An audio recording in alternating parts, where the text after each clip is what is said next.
ബിസ്മില്ലാഹിർ റഹ്മാനിർ റഹീം. അൽഹംദുലില്ലാഹി റബ്ബിൽ ആലമീൻ. വസ്സലാത്തു വസ്സലാമു അലാ അഷ്റഫിൽ മുർസലീൻ സയ്യിദിനാ വ നബിയിനാ മുഹമ്മദിൻ വ അലാ ആലിഹി വ അസ്ഹാബിഹി അജ്മഈൻ. അമ്മാ ബഅദ്.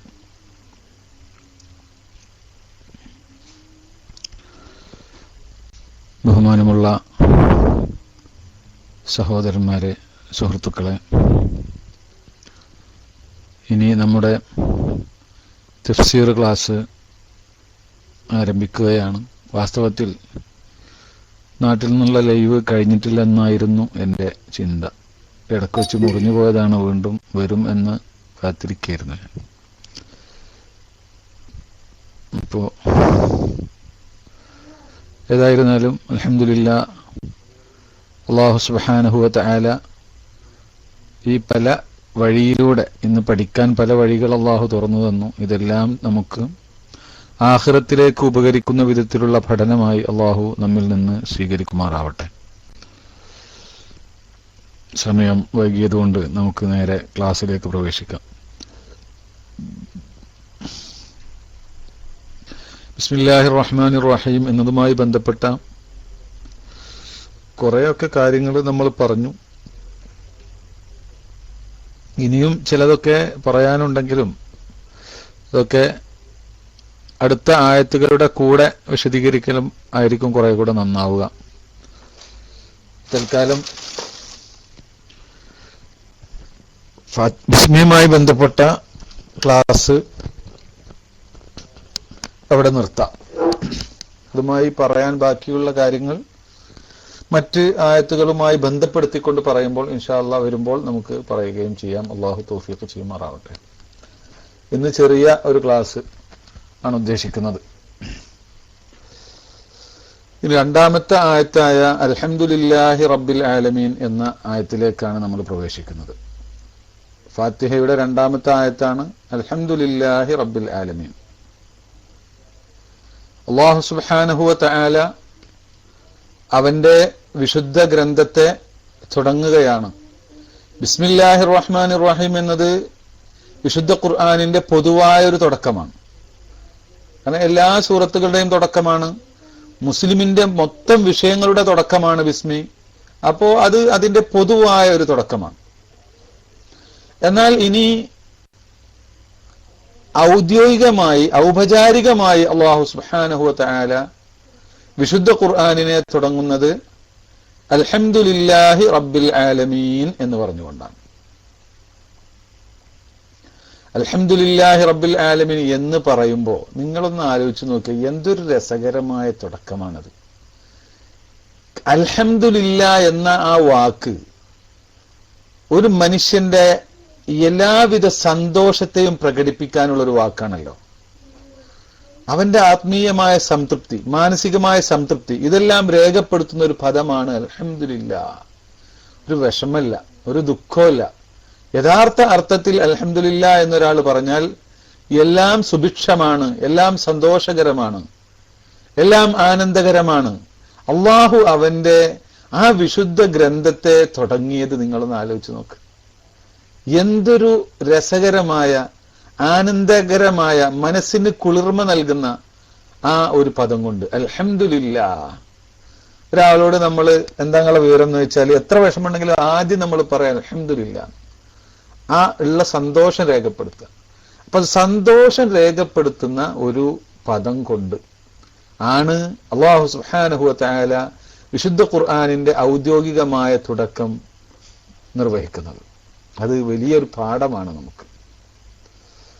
ബിസ്മില്ലാഹിർ റഹ്മാനിർ റഹീം എന്ന് പൊതുവിലുള്ള ആ പ്രാർത്ഥന അള്ളാഹുവിന്റെ മേൽ ഭാരമേൽപ്പിക്കാൻ വേണ്ടി, അള്ളാഹുവിന്റെ സഹായം തേടാൻ വേണ്ടിയും, അതുപോലെ നാം അതിൽ നിന്ന് മനസ്സിലാക്കിയ ഒരുപാട് കാര്യങ്ങൾ മനസ്സിലാക്കി അതിനൊക്കെ വേണ്ടി അതങ്ങനെ തുടങ്ങി. മാത്രവുമല്ല അല്ലാഹു സുബ്ഹാനഹു വ തആല, ഞാൻ മുന്നേ ഉണർത്തിയിട്ടുണ്ട്, അതൊന്നുകൂടെ ഉണർത്തുകയാണ്.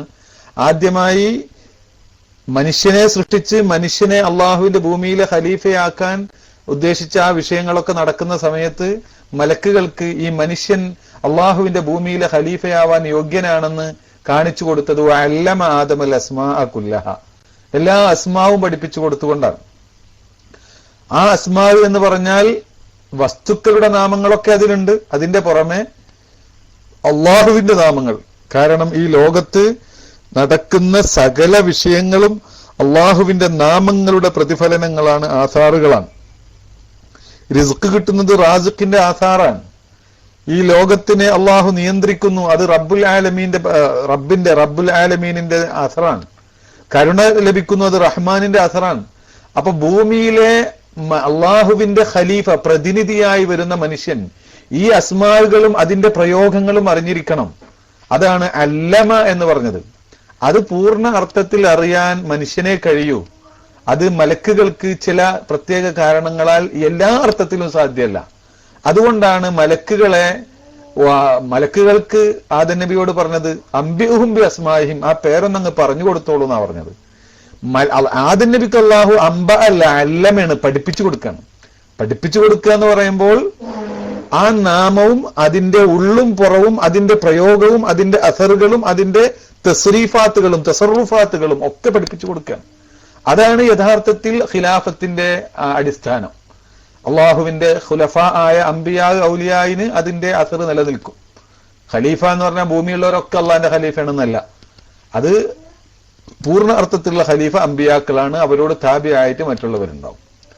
അപ്പോ ഈ ഖിലാഫത്തിന്റെ ഹുക്മ കൊണ്ട് ഈ കാര്യങ്ങൾ ഇവിടെ നിർവഹിക്കാൻ അള്ളാഹുവിന്റെ നാമങ്ങളുടെ അസറാണ് ഈ ലോകത്ത് നടക്കുന്നതെങ്കിൽ ആ നാമങ്ങളും അതിന്റെ പ്രയോഗങ്ങളും അതിന്റെ വ്യവസ്ഥകളും ഒക്കെ ഈ ആള് അറിയണല്ലോ.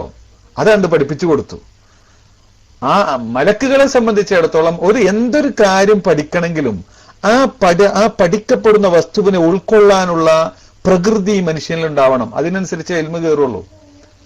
ഇപ്പോ ഒന്നും അറിയാത്ത, ഇപ്പോ കുട്ടികളോട് നമ്മൾ സാധാരണ പറയുന്ന വിഷയമാണ്, വലിയ സ്ത്രീ പുരുഷന്മാരുടെ കാര്യങ്ങള് നമ്മൾ 2-3 വയസ്സായ കുട്ടികളോട് പറഞ്ഞാൽ എന്തായിരിക്കും അവസ്ഥ? അപ്പൊ അത് അവർക്ക് മനസ്സിലാവില്ല. അത് മനസ്സിലാവണമെങ്കിൽ അതിന്റെ പ്രായത്തി അതിൻ്റെതായ ഒരു അവസ്ഥയിലേക്ക് എത്തണം. എല്ലാ കാര്യവും അങ്ങനെ തന്നെയാണ്. അത് നമുക്ക് പറയാനുള്ളൊരു സിമ്പിൾ ഉദാഹരണം, പെട്ടെന്ന് മനസ്സിലാവാനുള്ളൊരു ഉദാഹരണം പറഞ്ഞു എന്നേ ഉള്ളൂ. ഇപ്പോ ഹയ്യൂല എന്നൊക്കെ പറഞ്ഞിട്ട് നമ്മൾ കിതാബുകളിലൊക്കെ ഓതുന്ന കാര്യങ്ങൾ, അതൊക്കെ ഇപ്പൊ ഞാനിപ്പോ ഇവിടെ ക്ലാസ്സിൽ പറഞ്ഞാൽ എത്ര ആളുകൾക്ക് മനസ്സിലാവും? അപ്പോ എന്ന് വെച്ചാൽ മനുഷ്യനതിന് ഇസ്തിഅദാദുണ്ട്, അത് പഠിക്കാനുള്ള തയ്യാറെടുപ്പുണ്ട്, പക്ഷെ അതിനായിട്ടില്ല എന്നുള്ളതാ പ്രശ്നം. എന്നാൽ തീരെ തന്നെ ഈ വിഷയത്തെ ഇസ്തിഅദാദ്, അതിനുള്ള തയ്യാറെടുപ്പ് ഇല്ലാത്ത പ്രകൃതിയിലേക്ക് അതുമായി യാതൊരു ബന്ധവുമില്ലാത്ത വിഷയം കൊടുക്കാൻ പറ്റില്ല. കൊടുത്താൽ മനസ്സിലാവില്ല. മലക്കുകളോട് ഇപ്പൊ അതൊന്നും പറഞ്ഞാൽ മനസ്സിലാവില്ല. അത്തരം ഭൂമിയിൽ നടക്കേണ്ടുന്ന പല വിഷയങ്ങളും. അപ്പോ കാരണം മലക്കുകൾ അള്ളാഹുവിന്റെ ആ ജലാല്, അള്ളാഹുവിന്റെ 2 ഖുവ്വത്തും കൂടി ഒരുമിച്ച് കൂടിയതല്ല. 100 മാത്രമാണ്, നൂറാനി മാത്രം, ഉൽമാനി അല്ല. ഭൂമിയിൽ ഉൽമാനിയായ വിശേഷണങ്ങൾ നടക്കും, അധർമ്മങ്ങൾ നടക്കും. മലക്കിന് അധർമ്മത്തെ സംബന്ധിച്ച് അത് ഉൾക്കൊള്ളാൻ കഴിയില്ല. അവർ നൂറാനി മാത്രമാണ്, 100 ആണ് അവരുടെ പ്രകൃതി. അവർക്ക് ഇബാദത്ത്, അള്ളാഹുവിലുള്ള മാരിഫത്ത്, അള്ളാഹുവിനെ സംബന്ധിച്ചുള്ള ദിക്ർ, ഇതേ അവരുടെ പ്രകൃതിയിൽ വരൂ. അതേസമയത്ത് മനുഷ്യൻ ഇത് രണ്ടും കൂടിയതാണ്. മനുഷ്യനെ മണ്ണിൽ നിന്ന്, ഭൗതികതയിൽ നിന്നാണ് സൃഷ്ടിക്കുന്നത്. മണ്ണിൽ നിന്ന് സൃഷ്ടിച്ചു പറഞ്ഞാൽ അതിലേക്കാ സൂചന. വനഫഖ്തു ഫൈദാ സവൈതുഹു വനഫഖ്തു ഫീഹി മിർ റൂഹി, അതിനെ, ആ മനുഷ്യനെ പൂർണ്ണനാക്കി അതിൽ എന്റെ റൂഹിനെ ഞാൻ ഊതുകയും ചെയ്താൽ അപ്പോ പിന്നെ സുജൂദ് ചെയ്യാനാണ് പറഞ്ഞത്. അപ്പോഴാണ് ഇത് 2 ഖുവ്വത്തും ഒരുമിച്ച് കൂടിയാണ് മനുഷ്യനിൽ. ഉൽമാനിയും നൂറാനിയും കൂടിയതാണ് മനുഷ്യൻ. ഈ 2ഉം കൂടിയ മനുഷ്യനാണ്. അതാണ് ഖലഖ്തു ബിയദയ്യ, എന്റെ 2 കൈ കൊണ്ട് സൃഷ്ടിച്ചു എന്ന് പറഞ്ഞാൽ എന്റെ 2 വിശേഷണങ്ങളും, ഈ നൂറാനിയും ഉൽമാനിയും 2 അള്ളാഹുവിൽ നിന്നാണല്ലോ. ഇത് 2ന്റെയും വിശേഷണങ്ങൾ ഒരുമിച്ച് കൂടിയ മനുഷ്യൻ. ഈ മനുഷ്യനിലെ അള്ളാഹുവിന്റെ സകല നാമങ്ങളുടെ അസർ വെളിവാക്കാൻ പറ്റൂ, അവനിലൂടെ പറ്റൂ. മലക്കിൽ ഏത് വെളിവാവില്ല? ഒരിക്കലും മുതക്കബ്ബിർ, ആ വിശേഷണത്തിന്റെ അസർ മലക്കിൽ വെളിവാവില്ല, അത് മനുഷ്യനിൽ വെളിവാകും. അങ്ങനെ ജബ്ബാരിയത്ത്, അത് മനുഷ്യനിൽ വെളിവാകും. എത്രയും മനുഷ്യന്മാര് പോക്കിരികളായിട്ടുണ്ട്, മലക്കിന് അതിന് കഴിയില്ല. അപ്പൊ അതുകൊണ്ടാണ് അവർക്ക് ആ പൂർണ്ണ അർത്ഥത്തിൽ സാധ്യമല്ലാത്തത് കൊണ്ട് ഇവിടെ ഖിലാഫത്തിന് പറ്റിയ മനുഷ്യനെ പറ്റുള്ളൂ. അത് കാണിക്കാനാണ് അള്ളാഹു താല ഭൂമിയിൽ ഞാൻ ഖലീഫനെ നിശ്ചയിക്കുന്നു എന്ന് പറഞ്ഞു. പിന്നെ അതാണ്ട് ബോധ്യപ്പെടുത്തി കൊടുത്തു. എല്ലാ ഇസ്മുകളുടെയും ആസാറുകളെയും അതിന്റെ തസറുഫാത്തിനെയും അതിന്റെ പ്രയോഗങ്ങളെയും അതിന്റെ ക്രയവിക്രയങ്ങളെയും അതിന്റെ ഫലങ്ങളെയും അതിന്റെ ഉപയോഗക്രമത്തെയും ഒക്കെ അല്ലാഹു സുബ്ഹാനഹു വ തആല അല്ലാഹു സുബ്ഹാനഹു വ തആല ഖലീഫക്ക് പഠിപ്പിച്ചു കൊടുക്കാൻ. അതാണ് ആദ്യം ചെയ്തത്. ഇത് നമ്മൾ പ്രത്യേകം മനസ്സിലാക്കണം. ബിസ്മി ഒരു അനുബന്ധ വിഷയങ്ങളാണ് പറയുന്നത്. പിന്നെ അത് ആദ്യമായി മനസ്സിലാക്കി കൊടുത്തു. മലക്കുകൾക്ക് സംബന്ധിച്ച് പറയുമ്പോൾ അംബിയുഹും ആ പേരൊന്ന് പറഞ്ഞു കൊടുത്തോളൂ എന്നാ പറഞ്ഞത്. പറഞ്ഞു കൊടുത്തു. അതിന് തഅലീമല്ല നടക്കുന്നത്. അതിനുശേഷം പിന്നെ നബി സല്ലല്ലാഹു അലൈഹി വസല്ലമ യാദൃശ്ചികമായി ഒരു അനുബന്ധമായിട്ട് ഒരു കാര്യം കൂടി പറയാം. നബി സല്ലല്ലാഹു അലൈഹി വസല്ലമ തങ്ങൾ പറഞ്ഞല്ലോ, റുഫിഅത്തു ഇലാ മുസ്തബൻ, ഈ മിഅ്റാജിന്റെ അന്ന് എന്നെ ഒരു പ്രത്യേക സ്ഥാനത്തേക്ക് ഉയർത്തപ്പെട്ടു. ഹത്താ സമിഅത്തു സ്വരീഫൽ അഖ്ലാം, പേന അള്ളാഹുവിന്റെ ഖളാ ഖദർ നടക്കുന്ന എഴുതുന്ന ആ പേനയുടെ എഴുത്തിന്റെ ശബ്ദം പോലും ഞാൻ കേട്ടു എന്നാണ്. അതെന്താണ് പറയുന്നത്? ആ ഖളാ ഖദറിന്റെ രഹസ്യങ്ങൾ അറിഞ്ഞു എന്നാണ് പറയുന്നത്. ഒരു പേന ചലിക്കുമ്പോ അതിന് എത്ര ശബ്ദം ഉണ്ടാവും? അത് ആ പേനയുടെ നിബ് ഇങ്ങനെ ചലിക്കുമ്പോ അതിന്റെ ശബ്ദം അറിയണമെങ്കിൽ ഏത് വിധത്തിലായിരിക്കണം ആ മനുഷ്യനും അതും തമ്മിലുള്ള ബന്ധം? ആ നിലക്ക് അതിന്റെ രഹസ്യങ്ങളൊക്കെ എനിക്ക് വെളിവാക്കപ്പെട്ടു എന്നാണ് പറയുന്നത്. അത് വേറെ വിഷയം. അപ്പൊ പറഞ്ഞപ്പോണ്ട് പറഞ്ഞു എന്ന് പറഞ്ഞു. അപ്പൊ ബിസ്മില്ലാഹിർ റഹ്മാനിർ റഹീം, ആദ്യം അല്ലമ ആദമൽ അസ്മാഅ കുല്ലഹ. പിന്നെ അള്ളാഹുവിന്റെ ഈ ഇസ്മുകളുടെ മുഴുവനും ജാമിആയ തഫ്സീൽ, അതിന്റെ വിശദീകരണമായ പരിശുദ്ധ ഖുർആൻ ആദ്യമായി ഇറങ്ങുന്നത് അവതരിക്കുന്നത് ഇഖ്റ ബിസ്മി റബ്ബിക്, അള്ളാഹുവിന്റെ നാമങ്ങളിലൂടെ വായിക്കാൻ പറഞ്ഞിട്ട്. അള്ളാഹുവിന്റെ നാമങ്ങളിലൂടെ എന്തിനെ വായിക്കണം? എന്തിനേയും വായിക്കേണ്ടത് അങ്ങനെയാണ്. ഖുർആനെ മാത്രമല്ല, എല്ലാറ്റിനെയും വായിക്കേണ്ടത് അങ്ങനെയാണ്. ഈ ലോകത്ത് മുഴുവനും വായിക്കേണ്ടത് അങ്ങനെയാണ്. അങ്ങനെ പറഞ്ഞിട്ടാ തുടങ്ങി. അതിന്റെ വിശദീകരണം അവിടേക്ക് എത്തുമ്പോ ഇൻഷാ അല്ലാഹ് നമുക്ക് പറയാം. ചുരുക്കി ഞാൻ സൂചനകൾ നൽകുന്നു എന്ന് മാത്രം. അത് കഴിഞ്ഞ് പിന്നെ അങ്ങനെ ആദ്യമായി ഇറങ്ങി. അപ്പൊ ആദ്യത്തെ തുടക്കം അങ്ങനെ വന്നു. എന്നിട്ട് ഇതൊരു ഗ്രന്ഥമായപ്പോൾ ആ ഗ്രന്ഥമായി പൂർണ്ണമായി ഒരു വേദഗ്രന്ഥമായി നമ്മുടെ ഭരണഘടനയായി വരുമ്പോൾ അതിന് കൊടുക്കുന്ന തെർത്തീബ് അത് അള്ളാഹു റസൂലാണല്ലോ കൊടുത്തത്. അള്ളാഹുവിന്റെ അറിയിപ്പ് പ്രകാരം റസൂലുള്ളാഹിയാണ് ഈ ആയത്തിനോടത്ത് വെക്കണം, ഈ സൂറത്തിനടുത്ത് വെക്കണം എന്ന് പറയുന്നത്. അപ്പൊ സൂറത്തുൽ ഫാത്തിഹ ആദ്യമായി വെക്കണം. അപ്പോ അതിനെ തുടക്കം ബിസ്മില്ലാഹിർ റഹ്മാനിർ റഹീം, അല്ലമ ആദമൽ അസ്മാഅ കുല്ലഹ ഇഖ്റ ബിസ്മി റബ്ബിക ബിസ്മില്ലാഹിർ റഹ്മാനിർ റഹീം, ബിസ്മില്ലാഹിർ റഹ്മാനിർ റഹീം. ഈ ബിസ്മില്ലാഹി കഴിഞ്ഞിട്ട് പിന്നെ തുടങ്ങുന്നത് അൽഹംദുലില്ലാഹി റബ്ബിൽ ആലമീൻ എന്നാണ്. അൽഹംദുലില്ലാഹി റബ്ബിൽ ആലമീൻ എന്ന് പറഞ്ഞാൽ ഇസ്മ എന്ന പദത്തിൽ ഉള്ള ഒരു സൂചന. ഇസ്മ എന്ന പദം അല്ലെങ്കിൽ സുമുവ്, ഇതൊക്കെയാണ് ഇതിന്റെ അസല്. ഇത് ഈ സീന് മീമ് വാവ് അല്ലെങ്കിൽ അലിഫുള്ള ഈ പദങ്ങളൊക്കെ ഒരു ഉയർച്ചയുടെ മേൽ, ഉലുവ് റിഫഅത്തിന്റെ മേൽ അറിയിക്കും. അധികവും ആകാശം മേലെയാണല്ലോ. അടയാളം എന്ന് പറയുന്ന ഒരു വസ്തുവിന് ഒരു പ്രത്യേക അടയാളം ഉണ്ട്, അതിന് പ്രത്യേക ഉയർച്ച ഉണ്ട് എന്നാണ്. അപ്പോ ഇങ്ങനെ തുടങ്ങി ഒരു പ്രത്യേകതയുടെ മേല്, ഒരു ഉയർച്ചയുടെയും പ്രത്യേകതയുടെ മേലും അറിയിക്കും. അപ്പൊ അങ്ങനെയാണ് ആദ്യത്തെ ആയത്ത് ബിസ്മില്ലാഹിർ റഹ്മാനിർ റഹീം. മനുഷ്യന് അള്ളാഹുവിലേക്ക് ഉയരാൻ ഉള്ള സൂചനയാണ് നൽകുന്നത്. അള്ളാഹുവിന്റെ നാമങ്ങളിലൂടെയുള്ള സുഹബത്ത്, ആ നാമങ്ങളുമായുള്ള ബന്ധം, അതിലൂടെയാണ് അള്ളാഹുവിലേക്കുള്ള കയറ്റം, അള്ളാഹുവിലേക്കുള്ള ഉയർച്ച. ഈ അള്ളാഹുവിലേക്കുള്ള ഉയർച്ച എന്നും താഴ്ച എന്നൊക്കെ പറഞ്ഞാൽ അതിന്റെ അർത്ഥം മർത്തബയിലുള്ള ഉയർച്ചയാണ്. അത് നമ്മൾ മൊത്തത്തിൽ മനസ്സിലാക്കണം. ആ ഉയർച്ചയെ സംബന്ധിച്ച് പറയാൻ അപ്പൊ ബിസ്മില്ലാഹി എന്ന പദം ഉപയോഗിച്ചു. പിന്നെ പറയുന്നത് അൽഹംദുലില്ലാഹി റബ്ബിൽ ആലമീൻ. അൽഹംദുലില്ലാഹി, സർവസ്തുതിയും അള്ളാഹുവിനാകുന്നു എന്നാണ്. സർവസ്തുതിയും അള്ളാഹുവിനാകുന്നു. എങ്ങനെയുള്ള അള്ളാഹു? റബ്ബുൽ ആലമീൻ, റബ്ബിൽ ആലമീൻ, സർവലോകത്തെയും സൃഷ്ടിച്ച് പരിപാലിച്ചു കൊണ്ടിരിക്കുന്ന അള്ളാഹു.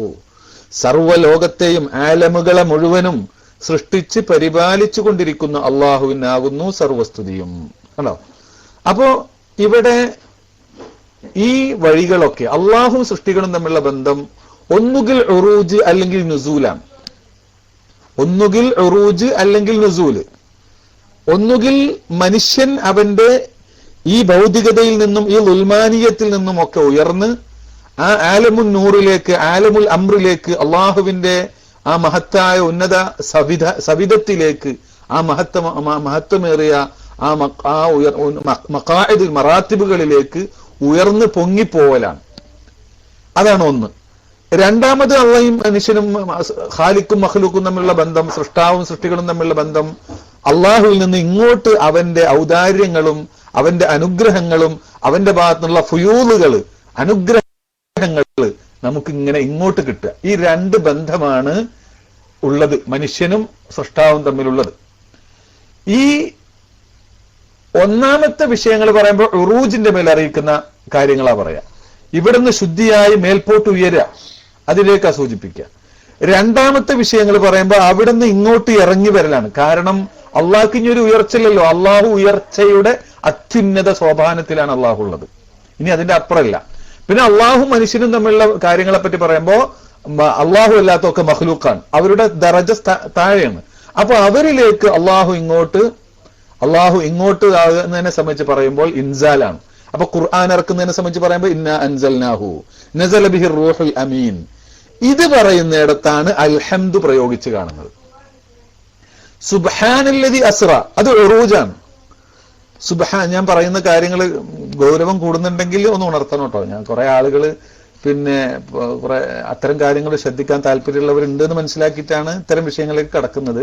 ഇൻഷാ അല്ലാഹ് എല്ലാവർക്കും വേണ്ടത് ഇനി പറയും. ബുദ്ധിമുട്ടുണ്ടെങ്കിൽ നമുക്കത് ഒഴിവാക്കുകയും ചെയ്യാം. അതായത് സുബ്ഹാനല്ലദി അസ്റ, നബി സല്ലല്ലാഹു അലൈഹി വസല്ലമ തങ്ങളുടെ ഇസ്റാ, അത് നബി സല്ലല്ലാഹു അലൈഹി വസല്ലമ തങ്ങളുടെ ഈ ഭൗതികമായി എന്തെല്ലാം ഉണ്ടോ അതിൽ നിന്ന് പൂർണ്ണമായി ശുദ്ധമായി ഉള്ള ഉറൂജാണ്.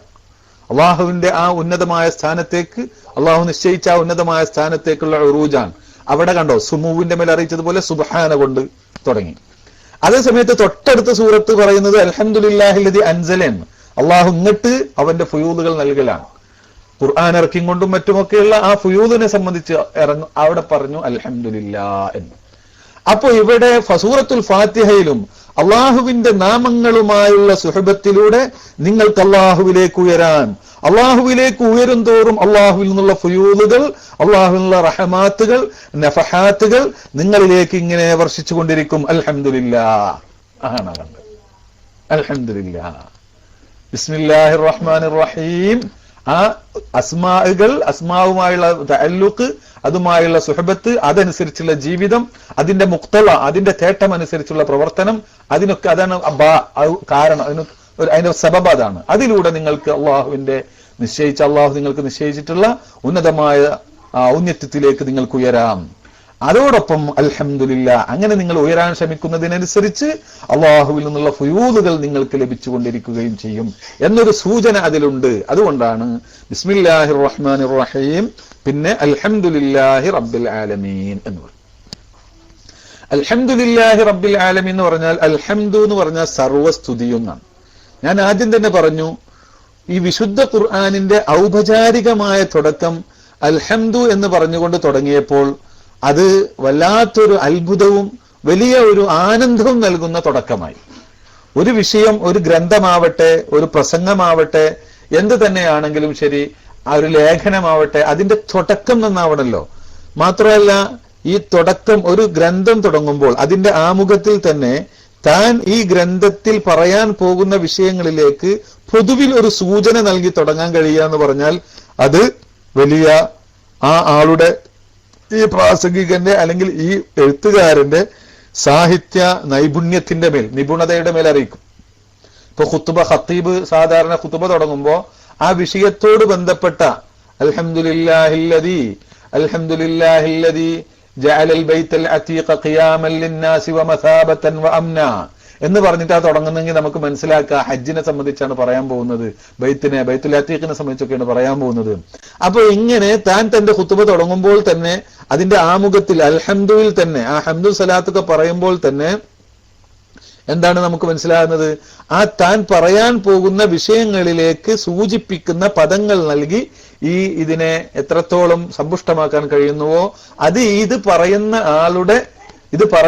ആളുടെ സാഹിത്യത്തിലും അവന്റെ ബലാഗത്തിലും മറ്റൊക്കെ അവനുള്ള നൈപുണ്യത്തിന്റെ മേൽ, കഴിവിന്റെ മേൽ അറിയിക്കും.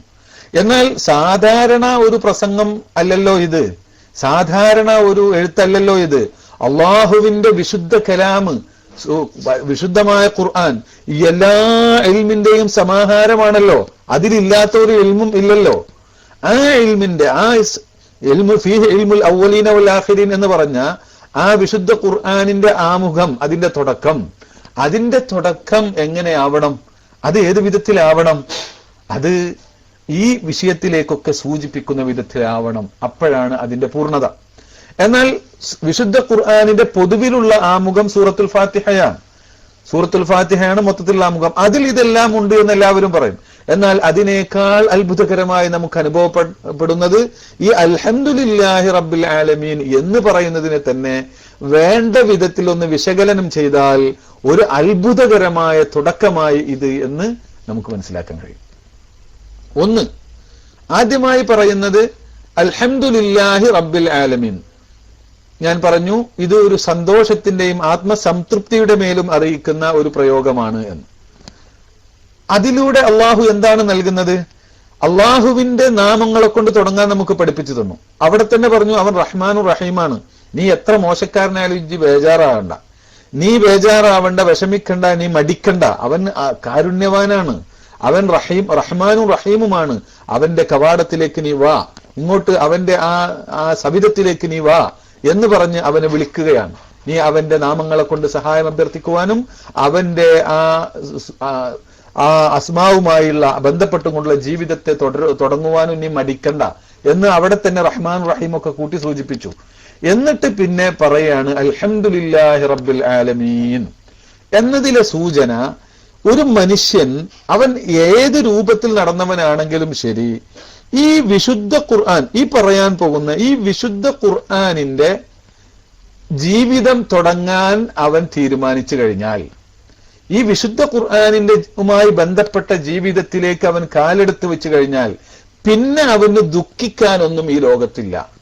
പിന്നെ മുഴുവൻ കാര്യങ്ങളും അൽഹംദുലില്ലാ എന്ന് പറയാനേ ഉള്ളൂ. അത് കടുത്ത ബലാവും മുസീബത്തും ആണെങ്കിൽ പോലും ഒരു മുഅ്മിനായ ജീവിതത്തിലേക്ക്, അള്ളാഹുവിനെ മനസ്സിലാക്കിയിട്ടുള്ള ഒരു ജീവിതത്തിലേക്ക്, താൻ ആര്, തന്റെ രക്ഷിതാവാര്, തന്റെ ഇവിടുത്തെ ജീവിതത്തിന്റെ ലക്ഷ്യമെന്ത്, ആ ലക്ഷ്യബോധത്തോടുള്ള ജീവിതത്തിലേക്കാണ് മനുഷ്യനെ പരിശുദ്ധ ഖുർആൻ നയിക്കുന്നത്.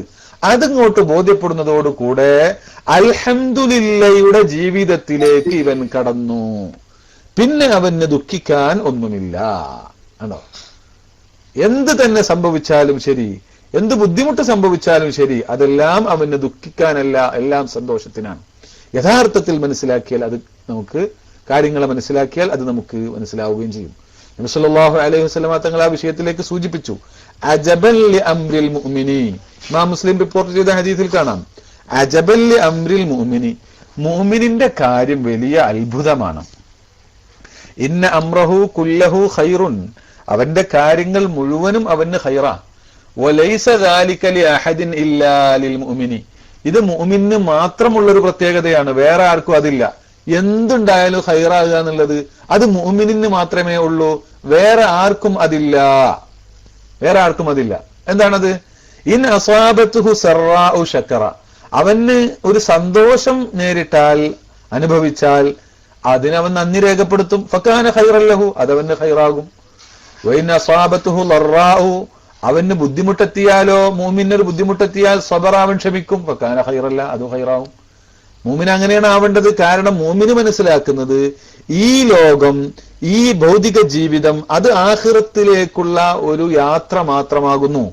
ഇവിടെ സംഭവിക്കുന്ന ഗുണമാവട്ടെ ദോഷമാവട്ടെ, നല്ലതാവട്ടെ ചീത്തയാവട്ടെ, സന്തോഷങ്ങളാവട്ടെ ദുഃഖങ്ങളാവട്ടെ, ഇതൊക്കെ ഫിത്നയാണ്, ഇതൊക്കെ പരീക്ഷണമാണ്. നന്മ, സന്തോഷം പരീക്ഷണം അല്ല എന്നാരും മനസ്സിലാക്കരുത്. വനബ്ലൂക്കും ബിശ്ശർരി വൽ ഖൈരി ഫിത്ന, രണ്ടും ഫിത്നയാണ്. വനബ്ലൂക്കും, നിങ്ങളെന്ന് ഞാൻ പരീക്ഷിക്കും, നാം പരീക്ഷിക്കും. ബിശ്ശർരി വൽ ഖൈരി, ഷർറ് കൊണ്ടും ഖൈറ് കൊണ്ടും പരീക്ഷിക്കും. ഫിത്നയായിട്ട്. നിങ്ങൾ യഥാർത്ഥത്തിലുള്ള വിശ്വാസിയാണോ? നിങ്ങൾക്ക് ചിലപ്പോൾ കുറെ ഖൈറ് തന്നിട്ടാവും പരീക്ഷണം. ഖൈറ് തന്നത് എനിക്ക് ഇന്നെ ഇഷ്ടപ്പെട്ടത് കൊണ്ടാണെന്ന് ഒരിക്കലും മനസ്സിലാക്കരുത്. ഇഷ്ടപ്പെട്ട ദീനുണ്ടാവും, ഇഷ്ടപ്പെട്ടവർക്കും ഇഷ്ടപ്പെടാത്തവർക്കും ദുനിയാവല്ല കൊടുക്കുന്നതാണ്. അപ്പോൾ ഇവിടെ ഈ രണ്ടും പരീക്ഷണമാണ്. ഖൈറ് കിട്ടിയാൽ അതിന് ശുക്ർ രേഖപ്പെടുത്തിയും കൊണ്ടാണ് അള്ളാഹുവിലേക്ക് എത്തേണ്ടത്. ബുദ്ധിമുട്ടുണ്ടായാൽ അത് ക്ഷമിച്ചുകൊണ്ടാണ് അള്ളാഹുവിലേക്ക് എത്തേണ്ടത്. ഇവിടെ ഈ ലോകത്ത് നടക്കുന്ന കാര്യങ്ങളൊക്കെ റബ്ബുൽ ആലമീനായ, ലോകത്തെ മുഴുവനും സൃഷ്ടിച്ച് പരിപാലിച്ചു കൊണ്ടിരിക്കുന്ന ഒരു റബ്ബുണ്ട്. ആദ്യം മനസ്സിലാക്കുന്നത് അതാണ്. ആ റബ്ബ് തന്നെയാണ് എന്നെയും പോറ്റി വളർത്തുന്നത്, എന്റെ കാര്യം അവൻ തന്നെയാണ് നിയന്ത്രിക്കുന്നത്. ഈ ഒരു ബോധം ഇങ്ങോട്ട് വന്നാൽ പിന്നെ അവന് യാതൊരു പ്രശ്നവും ഈ ലോകത്ത് നടക്കുന്നില്ല. ഈ ലോകത്ത് എത്ര ബുദ്ധിമുട്ടുണ്ടായാലും ശരി, അതൊന്നും അവനെ അലട്ടുന്നില്ല. കാരണം അവൻ അറിയുന്നു, വമാ ഹാദിഹിൽ ഹയാത്തുദ് ദുനിയ ഇല്ലാ ലഹുവും വലഇബുൻ വഇന്നദ് ദാറൽ ആഖിറത ലഹിയൽ ഹയവാനു ലൗ കാനൂ യഅലമൂൻ. ഈ ഭൗതികമായ ജീവിതം ഒരു കളി തമാശയാണ്. യഥാർത്ഥത്തിൽ ആഖിറത്തിലെ ജീവിതമാണ് യഥാർത്ഥത്തിലുള്ള ജീവിതം. ഇത് മനസ്സിലാക്കിയാൽ മാ യുസീബുൽ മുസ്ലിമ മിൻ നസബിൻ വലാ വസബിൻ വലാ ഹമ്മിൻ വലാ ഹസനിൻ വലാ അദൻ വലാ ഗമ്മിൻ ഹത്ത ശൗക യുശാക്കുഹാ ഇല്ലാ കഫറല്ലാഹു ബിഹാ മിൻ ഖതായാ. ഒരു മുസ്ലിമിന് എന്തൊരു വിഷമം, എന്തൊരു ദുഃഖം, എന്തൊരു ബുദ്ധിമുട്ട് അവന്റെ കാലിൽ തറക്കുന്ന ഒരു കല്ലോ ഒരു മുള്ളോ ആവട്ടെ, അതുപോലും ഇല്ലാ കഫറല്ലാഹു ബിഹാ മിൻ ഖതായാഹു, അതിന് പകരം അള്ളാഹു അവന്റെ ദോഷങ്ങൾ പുറത്തു കൊടുക്കും എന്നാണ്. അപ്പൊ ഇതൊക്കെയാണ് ഒരു മുസ്ലിം എന്ന് പറഞ്ഞ അർത്ഥം. അവൻ റളീതു ബില്ലാഹി റബ്ബൻ വബിൽ ഇസ്ലാമി ദീനൻ വബി മുഹമ്മദിൻ നബിയ്യ എന്ന് ദിവസവും രാവിലെ പറയും. ദിവസവും രാവിലെ 3 വട്ടം പറഞ്ഞ അല്ലാഹു സുബ്ഹാനഹു വ തആല കാന ഹഖൻ അലല്ലാഹി അൻ യുർളിയ, അല്ലാഹു അവനെ തൃപ്തിപ്പെടുത്തുന്നതാണ്. അവൻ എന്താ പറയുന്നത്? റളീതു ബില്ലാഹി റബ്ബൻ, ഞാൻ അല്ലാഹുവിനെ റബ്ബായി തൃപ്തിപ്പെട്ടു. വബിൽ ഇസ്ലാമി ദീനൻ, ഇസ്ലാമിനെ ദീനായും കൊണ്ടും തൃപ്തിപ്പെട്ടു. വബി മുഹമ്മദിൻ നബിയ്യ, മുഹമ്മദ് നബി സല്ലല്ലാഹു അലൈഹി വസല്ലമ തങ്ങളെ നബിയായിട്ടും ഞാൻ തൃപ്തിപ്പെട്ടു എന്ന് പറഞ്ഞാൽ രാവിലെയും വൈകുന്നേരം 3 പ്രാവശ്യം ഇത് പറയുകയാണെങ്കിൽ അവനെ അള്ളാഹു തൃപ്തിപ്പെടുത്തും എന്നാണ്. അങ്ങനെ സന്തോഷിപ്പിക്കും, തൃപ്തിപ്പെടുത്തും അള്ളാഹു തആല അവൻ. അപ്പൊ ഇവിടെ റബ്ബുൽ ആലമീൻ എന്നാണല്ലോ ഈ പഠിപ്പിച്ചത്. അപ്പൊ ഇവൻ അത് വിശ്വസിക്കുന്ന ഒരു വ്യക്തി ഖുർആനിക ജീവിതത്തിലേക്ക് കടക്കുമ്പോൾ ആദ്യം തന്നെ അതിനെ അംഗീകരിക്കണം. ഈ ലോകം മുഴുവനും എന്ത് വിചാരിച്ചാലും ശരി, അള്ളാഹ് വിചാരിച്ചതേ നടക്കൂ. അതുകൊണ്ട് അവനെ ഞാൻ റബ്ബായിട്ട് തൃപ്തിപ്പെട്ടു. അവൻ എനിക്ക് എന്താണ് ഖൈർ എന്ന് എന്നേക്കാൾ കൂടുതൽ അറിയുന്നവനാണ്. അതുകൊണ്ട് അവൻ എന്ത് വിധിച്ചാലും എന്ത് ചെയ്താലും ഞാൻ അത് അംഗീകരിക്കും എന്നൊരു ബോധത്തിലൂടെയുള്ള ജീവിതത്തിലേക്ക് കാലെടുത്ത് വെക്കുന്നത്. അപ്പോൾ അല്ലാഹു സുബ്ഹാനഹു വ തആല അവനെ തൃപ്തിപ്പെടുത്തുകയും ചെയ്യും. പിന്നെ അവന്റെ വിധി എന്തോ അതൊക്കെ അവൻ സന്തോഷപൂർവ്വം സ്വീകരിക്കുകയും ചെയ്യും. അപ്പൊ പിന്നെ അവന്റെ ജീവിതം മുഴുവനും അൽഹംദുലില്ലാ എന്നെ ഉണ്ടാവുള്ളൂ. ഇദാ മാത വലദുൽ അബ്ദിൽ മുഅ്മിൻ, ഒരു മുഅ്മിനായ മനുഷ്യന്റെ കുട്ടി മരിച്ചാൽ അള്ളാഹു മലക്കുകളോട് പറയും, ഖബൽതും വലദ അബ്ദി, എന്റെ അടിമയുടെ മകനെ നിങ്ങൾ മരിപ്പിച്ചൂലേ, അത് ആ കുട്ടിയുടെ റൂഹ് നിങ്ങൾ പിടിച്ചുവല്ലേ? ഖാലു നഅം. ഖബൽതും സമറത ഫുആദി, എന്റെ അടിമയുടെ മകന്റെ അവന്റെ കരളിന്റെ കഷ്ണമായിരുന്നു ആ കുട്ടി, അവന്റെ റൂഹ് നിങ്ങൾ പിടിച്ചുവല്ലേ? ഖാലു നഅം, അതെ. ഖാല ഫമാ ഖാല, അപ്പൊ എന്റെ അടിമ എന്താണ് പറഞ്ഞത്? ഖാലു, അപ്പൊ മലക്കുകൾ പറയും, ഇസ്തർജ, അവൻ ഇന്നാ ലില്ലാഹി വ ഇന്നാ ഇലൈഹി റാജിഊൻ എന്ന് പറഞ്ഞു. വഹമിദക, നിന്നെ സ്തുതിക്കുകയും ചെയ്തു. അള്ളാഹു തന്നത് അള്ളാഹു കൊണ്ടുപോയി, എന്താ അള്ളാഹുവിന്റെ വിധിയിൽ ഞാൻ സന്തോഷിക്കുന്നു എന്ന് ഹംദും ചെയ്തു എന്ന് പറയും. അങ്ങനെയുള്ള ഇതിന് ഭാഗ്യമുള്ള ആളുകളാണ് യഥാർത്ഥത്തിൽ ഖുർആനിക ജീവിതത്തിലേക്ക് കടന്ന അങ്ങനെ ഉണ്ടാവുക. അപ്പോൾ പറയും, ഇബ്നു ലഹു ബൈതൻ ഫിൽ ജന്ന, അവന് സ്വർഗത്തിൽ നിങ്ങൾ ഒരു വീട് പണിയുക. വസമ്മൂഹു ബൈത്തുൽ ഹംദി, ആ വീടിന് നിങ്ങൾ ബൈത്തുൽ ഹംദ് എന്ന് പേരിടുക എന്ന് പറയുന്നതാണ്. ഇങ്ങനെ മുഅ്മിനിന്റെ ജീവിതം ഇങ്ങോട്ട് മാറുകയാണ് ചെയ്യുക, ഇത് ചിട്ടപ്പെടുകയാണ് ചെയ്യുക. ഇങ്ങനെ കടന്നാൽ ഉർവത്ത് ബിൻ സുബൈർ റളിയല്ലാഹു തആല അൻഹു താബിഈങ്ങളിൽപ്പെട്ട വലിയ ഫഖീഹാണ്. അദ്ദേഹത്തിന്റെ കാലില് പിന്നെ ഇന്നത്തെ കാലത്ത് ക്യാൻസർ എന്നൊക്കെ പറയുന്ന പോലെയുള്ള രോഗം ബാധിച്ചു. വലിയ രോഗമാണ്. അതിന് എടുത്തു വെച്ചാൽ കൂടുതൽ ശരീരത്തിലാകെ പരക്കും. അതുകൊണ്ട് കാല് മുറിച്ചു കളയണമെന്ന് തീരുമാനിച്ചു. അപ്പോൾ കാല് മുറിക്കാൻ വേണ്ടി ഡോക്ടർമാർ വന്നു. അപ്പൊ അവര് പറഞ്ഞു, നിങ്ങൾ എന്തെങ്കിലും അവര് പിന്നെ ബോധം കെടുത്താൻ വേണ്ടി ഒരു മരുന്ന് കൊടുക്കാൻ തീരുമാനിച്ചു. എന്തെങ്കിലും ബോധം കെടുന്ന എന്തെങ്കിലും കഴിക്കണം എന്ന് പറഞ്ഞപ്പോ അദ്ദേഹം പറഞ്ഞു, എന്തായി കേൾക്കുന്നത്? അള്ളാഹു ചെയ്തു തന്ന ഈ നിഅമത്ത്, ഈ ബുദ്ധി എന്ന് പറയുന്ന നിഅമത്ത്, അതുണ്ടെങ്കിലല്ലേ നമുക്ക് അള്ളാഹുവിനെ ഓർക്കാൻ കഴിയുള്ളൂ. അത് മനുഷ്യൻ കളയോ? എനിക്ക് വേണ്ട, നിങ്ങൾ മുറിച്ചോളൂ, എനിക്ക് പ്രശ്നമൊന്നുമില്ല പറഞ്ഞു. അങ്ങനെ അദ്ദേഹത്തിന്റെ കാല് മുറിച്ചു. അദ്ദേഹം ഒരു വേജാറും വിഷമം കാണിച്ചില്ല. പക്ഷെ അദ്ദേഹം വലിയ മുഅ്മിനാണ്, വലിയ മഹാനാണ്, അള്ളാഹുവിന്റെ ആരിഫ്യങ്ങളിൽ ഔലിയാക്കളിൽപ്പെട്ട ആളാണ്. അതിനനുസരിച്ചാണല്ലോ പരീക്ഷണം വരിക. അന്ന് തന്നെ അദ്ദേഹത്തിന്റെ ഒരു കുട്ടി മേലെ നിന്ന് താഴെ വീണ് മരിച്ചു. അപ്പൊ മുമ്പ് പറഞ്ഞു, ആ വിവരം എന്ന് പറഞ്ഞപ്പോ എന്താ പറഞ്ഞെന്നറിയോ? അൽഹംദുലില്ലാഹില്ലദീ അഅതാനി സബ്അ ഫഅഖദ മിന്നി വാഹിദൻ വഅബ്ഖാ ലി സിത്ത. അള്ളാഹ് എനിക്ക് 7 തന്നല്ലോ, ഒന്നിനല്ലേ കൊണ്ടുപോയുള്ളൂ, ബാക്കി 10 ഉണ്ടല്ലോ, അതിന് ബാക്കി 6 ഉണ്ടല്ലോ, വഅബ്ഖാ ലി സിത്ത, ബാക്കി 6 ബാക്കിയാക്കിയല്ലോ. അങ്ങനെ ആ ചെയ്ത റബ്ബിന് സർവസ്തുതിയും എന്ന് പറഞ്ഞു എന്നാണ്. അങ്ങനെ നല്ല രസകരമായ ഒരു വിഷയം, ഈ കാര്യം മനസ്സിലാക്കാൻ, ഈ വ്യത്യാസം മനസ്സിലാക്കാൻ. ഒരു വലിയ ജാഹിലിയ കാലത്ത് ജീവിച്ച വലിയ സാഹിത്യകാരിയായ ഒരു സ്ത്രീയാണ്, ഒരു കവിയത്രിയാണ് ഹൻസ എന്ന് പറയുന്ന ഹൻസ ബിന്ത് അമ്ര എന്ന് പറയുന്ന സ്ത്രീ. ആ സ്ത്രീ അവരുടെ ഒരു സഹോദരൻ മരിച്ചു. അവരുടെ ഒരു സഹോദരൻ ജാഹിലിയ കാലത്ത് മരിച്ചു. ആ കാലത്ത് മരിച്ചപ്പോ അവരുടെ പേരിൽ പാട്ട് പാടി, ദുഃഖപ്പാട്ട്. ആരാത്? എനിക്ക് എന്തിനാ ഇട്ടത്? ഇട്ടവരോട് ചോദിച്ചോക്ക്. ക്ലാസ് എടുക്കണവരോ ഒന്ന് ശല്യപ്പെടുത്തല്.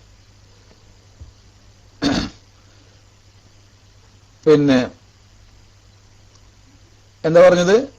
ആ സ്ത്രീയുടെ സഹ്ർ എന്ന പേരുള്ള ഒരു സഹോദരൻ മരിച്ചപ്പോ ആ സഹോദരന്റെ പേരിൽ ദുഃഖ കവിതകൾ പാടിയിട്ട് നടന്നു. എത്രത്തോളം ആ സ്ത്രീ അതിൽ പാടിയതാണ്? വലൗലാ കസറത്തുൽ ബാക്കീന ഹൗലി അലാ ഇഖ്വാനിഹിം ലഖതൽതു നഫ്സി. സഹോദരന്മാര് മരിച്ചിട്ട് കരയുന്ന ആളുകൾ ഒരുപാടുണ്ട്, അതുകൊണ്ടാണ് എനിക്കൊരു സമാധാനം, അല്ലെങ്കിൽ ഞാനും എന്റെ ശരീരത്തെ കൊല്ലുമായിരുന്നു എന്ന് വരെ പറഞ്ഞു.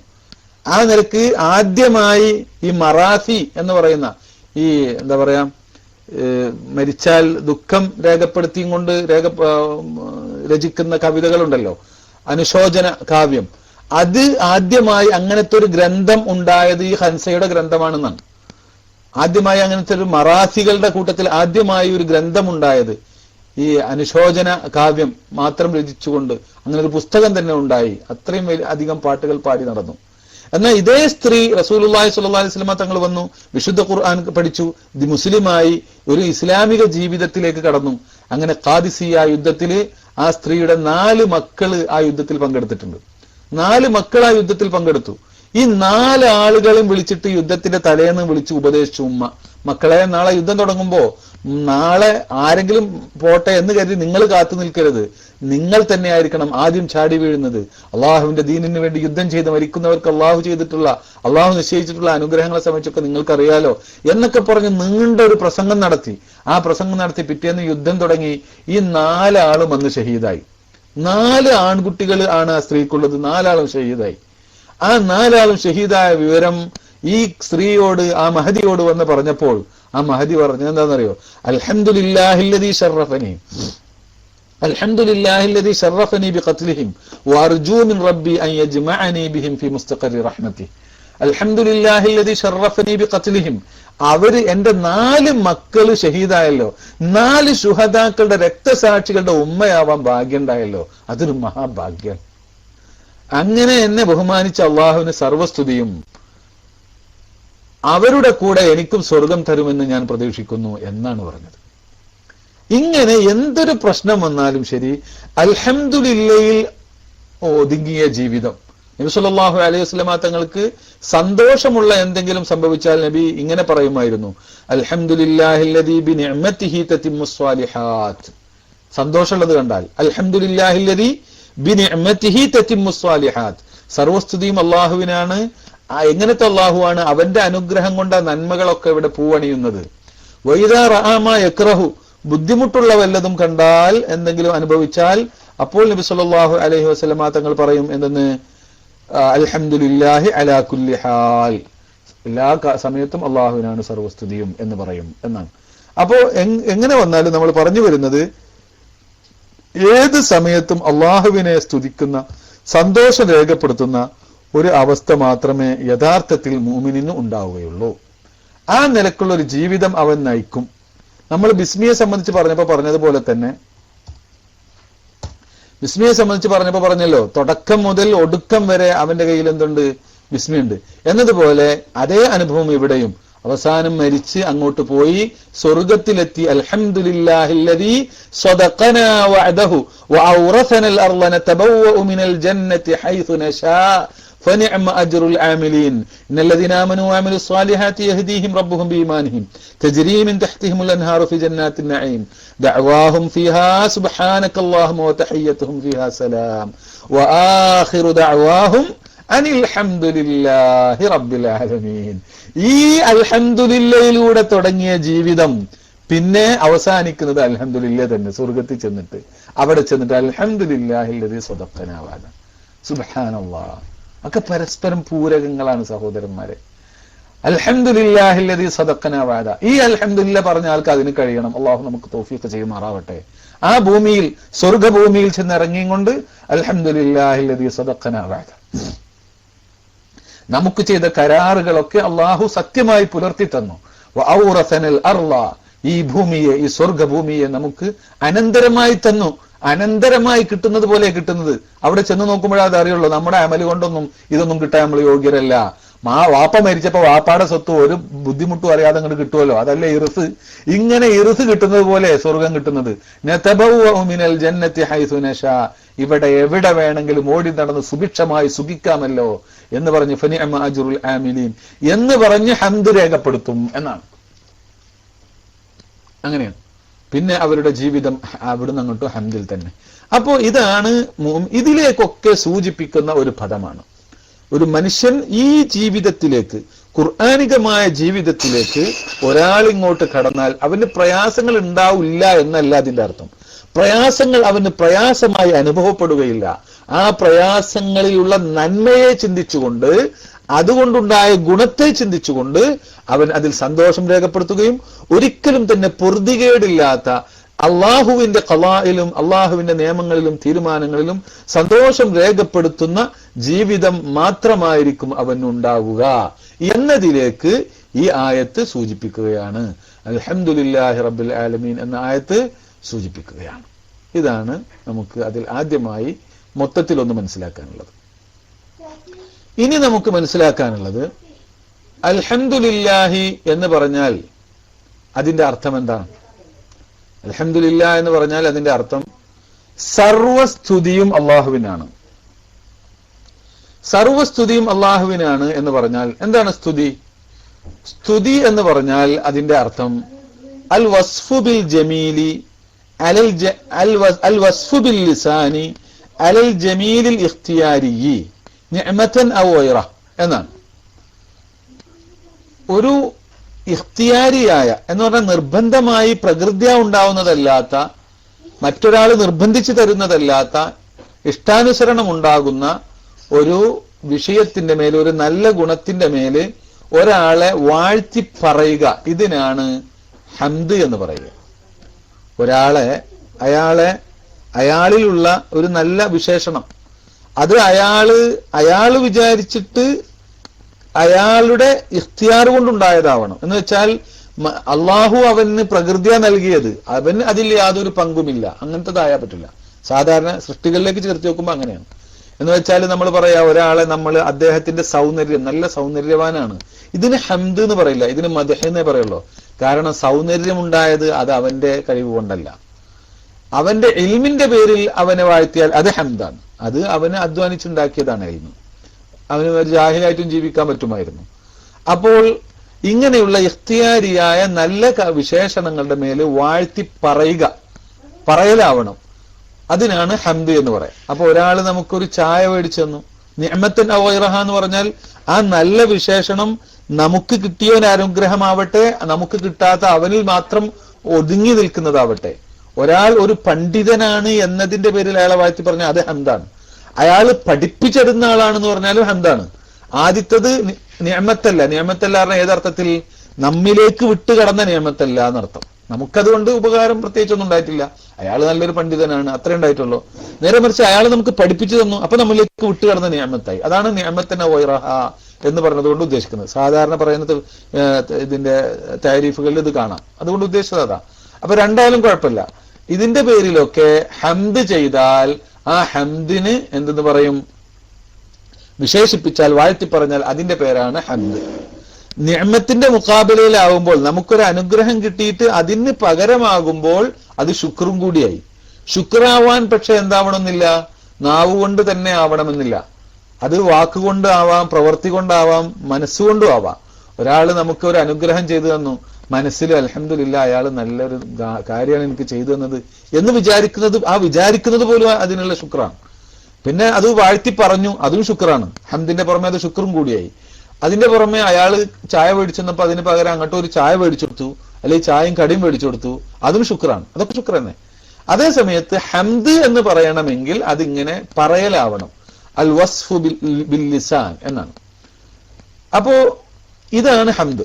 ഇനി നിങ്ങൾ ആലോചിച്ച് നോക്ക്, ഇപ്പൊ നമ്മളിവിടെ അലിഫ് ലാം അൽ എന്ന് പറഞ്ഞാൽ ഇസ്തിഗ്റാഖിനാണ് അല്ലെങ്കിൽ ജിൻസിനാണ്. അത് രണ്ടും തമ്മിലുള്ള വ്യത്യാസം ഇൻഷാ അല്ലാഹ് സൗകര്യം ഉണ്ടെങ്കിൽ പിന്നീട് പറയാം.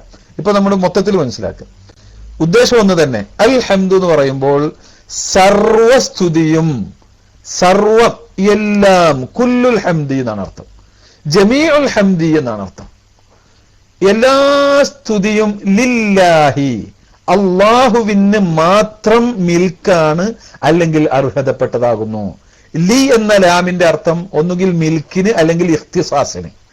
മിൽക്കിന് എന്ന് പറയുമ്പോൾ അൽഹംദു, സകലമാന സ്തുതികളും ലില്ലാഹി, അള്ളാഹുവിന് മാത്രം ഉടമപ്പെട്ടതാണ്. അള്ളാഹുവിന് മാത്രം ഉടമപ്പെട്ടതാണ്, അവന്റെ ഉടമയിൽ മാത്രമാണത്. ഇനി ഇഖ്തിസാസിന് എന്ന് പറയുമ്പോൾ മുഖ്തസുൻ, അള്ളാഹുവിന് മാത്രം പ്രത്യേകമായതാണ്. രണ്ടും ഉദ്ദേശത്തിൽ അടുത്ത് വരുമെങ്കിൽ മറ്റോടത്ത് എന്തും കൂടി ഉണ്ട്, അവന് മിൽക്കാണ്, വേറെ ആർക്കും അത് മിൽക്കല്ല എന്ന് വ്യക്തമാക്കുന്നുണ്ട്. ഉദ്ദേശം രണ്ടും ഒന്ന് തന്നെ. എല്ലാ ഹംദും അള്ളാഹുവിന് മാത്രം അർഹതപ്പെട്ടതാകുന്നു, അള്ളാഹുവിന് മാത്രം വിശേഷണപ്പെട്ടതാകുന്നു, അള്ളാഹുവിന്റെ മാത്രം ഉടമയിലാകുന്നു എന്നാണ്. ഇനി നിങ്ങൾ നോക്ക്, ഹംദ് എന്ന് പറഞ്ഞാൽ എന്താ പറഞ്ഞത്? നിങ്ങൾ ക്ലാസ് ശരിക്കും ശ്രദ്ധിക്കണം കേട്ടോ, എങ്കിലേ ഇപ്പൊ അതുകൊണ്ടൊക്കെ കാര്യമുള്ളൂ. പിന്നെ അൽഹംദു എന്ന് പറഞ്ഞാല് സർവസ്തുതി. സ്തുതി എന്ന് പറഞ്ഞാൽ ഒരു മനുഷ്യൻ, ഒരു വസ്തുവിനെ, ഒരാളെ, അള്ളാഹ് ആവട്ടെ, മനുഷ്യനാവട്ടെ, മലക്കാവട്ടെ, ജിന്നാവട്ടെ, ആരാവട്ടെ, ഒരു ശഖ്സിനെ നമ്മൾ എന്ത് ചെയ്യുക, അതിലുള്ള ആ വ്യക്തിയിലുള്ള വിശേഷണങ്ങളുടെ പേരിൽ വാഴ്ത്തി പറയണല്ലോ. അൽ ഹംദു എന്ന് പറഞ്ഞാൽ അർത്ഥം അൽ എന്ന് പറഞ്ഞാൽ എല്ലാം. അപ്പൊ എല്ലാ ഹംദും എന്ന് പറഞ്ഞപ്പോ എന്തായി അർത്ഥം? ഏതെല്ലാം വിശേഷണങ്ങളുടെ പേരിൽ ആരെയൊക്കെ വാഴ്ത്തി പറയുന്നുവോ ഇതിന്റെ ഒക്കെ യഥാർത്ഥ അവകാശി ലില്ല, അള്ളാഹ് മാത്രാണ് എന്നല്ലേ പറഞ്ഞത്? എന്തപ്പുണ്ടായി? തൗഹീദ് സ്ഥിരപ്പെട്ടു. അള്ളാന്റെ തൗഹീദാണ് പറഞ്ഞത്. സകലമാന ഖുവത്തുകളുടെയും സിഫാത്തുകളുടെയും എല്ലാവിധ ഗുണങ്ങളുടെയും, നാഫി ആവട്ടെ, ലാറാവട്ടെ, ഷാഫി ആവട്ടെ, മുസ്ലിമാവട്ടെ, ഏതെല്ലാം വിശേഷണങ്ങൾ ഈ ലോകത്ത് ഉണ്ടോ, ഏതെല്ലാം കഴിവുകൾ ഉണ്ടോ, അതിന്റെ മുഴുവനും യഥാർത്ഥ ഉടമസ്ഥൻ അള്ളാഹു ആകുന്നു. മറ്റുള്ളവർക്കൊന്നും അത് ഉടമപ്പെട്ടതല്ല. മറ്റുള്ളവർക്ക് അത് നമ്മൾ എന്തെങ്കിലും ചേർത്തി പറയുന്നുവെങ്കിൽ അത് മജാസിയായ അർത്ഥത്തിൽ മാത്രമാകുന്നു. ഹഖീഖിയായ അർത്ഥത്തിൽ, യഥാർത്ഥമായ അർത്ഥത്തിൽ ഏതൊരു വിശേഷണം നിങ്ങൾ എടുത്തോ, ആ വിശേഷണങ്ങളുടെ മുഴുവനും യഥാർത്ഥ അവകാശി അള്ളാഹു ആകുന്നു. ഖുർആന്റെ തുടക്കം നോക്ക്. തൗഹീദ് പഠിപ്പിക്കാൻ ഇറങ്ങിയ ഖുർആൻ, അള്ളാനെ മനസ്സിലാക്കി തരാൻ വേണ്ടി ഇറക്കിയ ഖുർആൻ, ആ ഖുർആന്റെ തുടക്കം നിങ്ങൾ നോക്ക്. തുടക്കമാണത്, മുദ്ദഅയാണത്. ഇവിടെ നിങ്ങൾ അള്ളാഹുവിനെ ഹംദ് ചെയ്യൂ എന്ന് പറഞ്ഞിട്ടല്ല അള്ളാഹ് തുടങ്ങിയത്, അല്ലെങ്കിൽ അഹ്മദുല്ലാഹ എന്ന് പറഞ്ഞിട്ടൊന്നല്ല. ഇതൊരു മുദ്ദഅയാണ്. ഈ മുദ്ദഅ ഇതൊരു പ്രസ്താവനയാണ്. ഈ പ്രസ്താവനയെ വിശദീകരിക്കുക അതിന് ഖുർആൻ നാസ് വരെ, സൂറത്തു നാസ് വരെ. ഏതൊരു ഖുവ്വത്തും, ഏതൊരു സിഫത്തും, ഏതൊരു വിശേഷണവും അത് മുഴുവനും അള്ളാഹ് എന്ന് പറയുന്ന ആ പരമ്പൊരുൾ, ആ ദാത്ത് മുനസ്സഹ് ഏതോ അവന് മാത്രം ഉള്ളതാകുന്നു. അല്ലാത്തവർക്കൊന്നും അത് യഥാർത്ഥ അർത്ഥത്തിൽ അർഹതപ്പെട്ടതല്ല. അതിനെ ശരിവെക്കുന്നു, അതിനെ അടിവരയിടുന്നു. റബ്ബുൽ ആലമീൻ, ലോകം മുഴുവനും അവന്റെ കീഴിലാകുന്നു. ലോകം മുഴുവനും അവന്റെ പരിചരണത്തിന്റെ കീഴിലാകുന്നു. ലോകം മുഴുവനും അവന്റെ തെർബിയത്തിന്റെ കീഴിലാകുന്നു. ലോകം മുഴുവനും അവന്റെ ഖഹറിന്റെ കീഴിലാകുന്നു. ലോകം മുഴുവനും അവന്റെ ജബ്ബാരിയത്തിന്റെ കീഴിലാകുന്നു. ലോകം മുഴുവനും അവന്റെ മിൽക്കിന്റെയും മുൽക്കിന്റെയും കീഴിലാകുന്നു. റബ്ബ് തെർബിയത്ത് ചെയ്യുന്നവൻ. ആലമീൻ എന്ന് പറഞ്ഞാൽ, ആലം എന്ന് പറഞ്ഞാൽ മാസിവല്ല എന്നാണ്. അല്ലാത്തതൊക്കെ ആലമ, മാസിവൽ ബാരിയാണ്. അത് പല നൗഅകളും ജിൻസുകളുമാണ്. അതിനെ നോക്കിയിട്ടാണ് അതിനെ ജമ്മാക്കിയത്. മനുഷ്യന്മാരുടെ ലോകം, ജിന്നുകളുടെ ലോകം, സസ്യങ്ങളുടെ ലോകം, ഗോളങ്ങളുടെ ലോകം, മൃഗങ്ങളുടെ ലോകം, അങ്ങനെ എല്ലാവിധ ലോകങ്ങളും, മലക്കുകളുടെ ലോകം, ഇതെല്ലാം തന്നെ അള്ളാഹുവിന്റെ ഖബളത്തിന്റെ കീഴിലാണ്. ലാ ഇലാഹ ഇല്ലല്ലാഹ് ലാ ഇലാഹ ഇല്ലല്ലാഹ്, അല്ലാഹു അല്ലാതെ ഇലാഹില്ല, അല്ലാഹു അല്ലാതെ എന്തെങ്കിലും ഒരു കഴിവുള്ളവൻ ആരുമില്ല. അപ്പൊ അല്ലാഹു മാത്രമാണ് എല്ലാ കഴിവും ഉള്ളവൻ. അതിനെങ്ങണ്ട് വ്യക്തമാക്കുകയാണ് ഇവിടെ ചെയ്തത്. ഒരു ലാ ഇലാഹ ഇല്ലല്ലാഹ് എന്ന കലിമത്തു തൗഹീദ് രണ്ടെണ്ണം കൂടിയതാണ്. ഒരു നഫിയും ഒരു ഇസ്ബാത്തും. ഇല്ല ഉണ്ട്, ഒരു ഇല്ലുണ്ട്, ഒരു ഉണ്ടുണ്ടായില്. അല്ലാഹു അല്ലാതെ ഇലാഹില്ല, ഇത് നഫി. അല്ലാഹു മാത്രമാണ് ഇലാഹ്, അതതിൽ നിന്ന് കിട്ടിയ ഇസ്ബാത്ത്.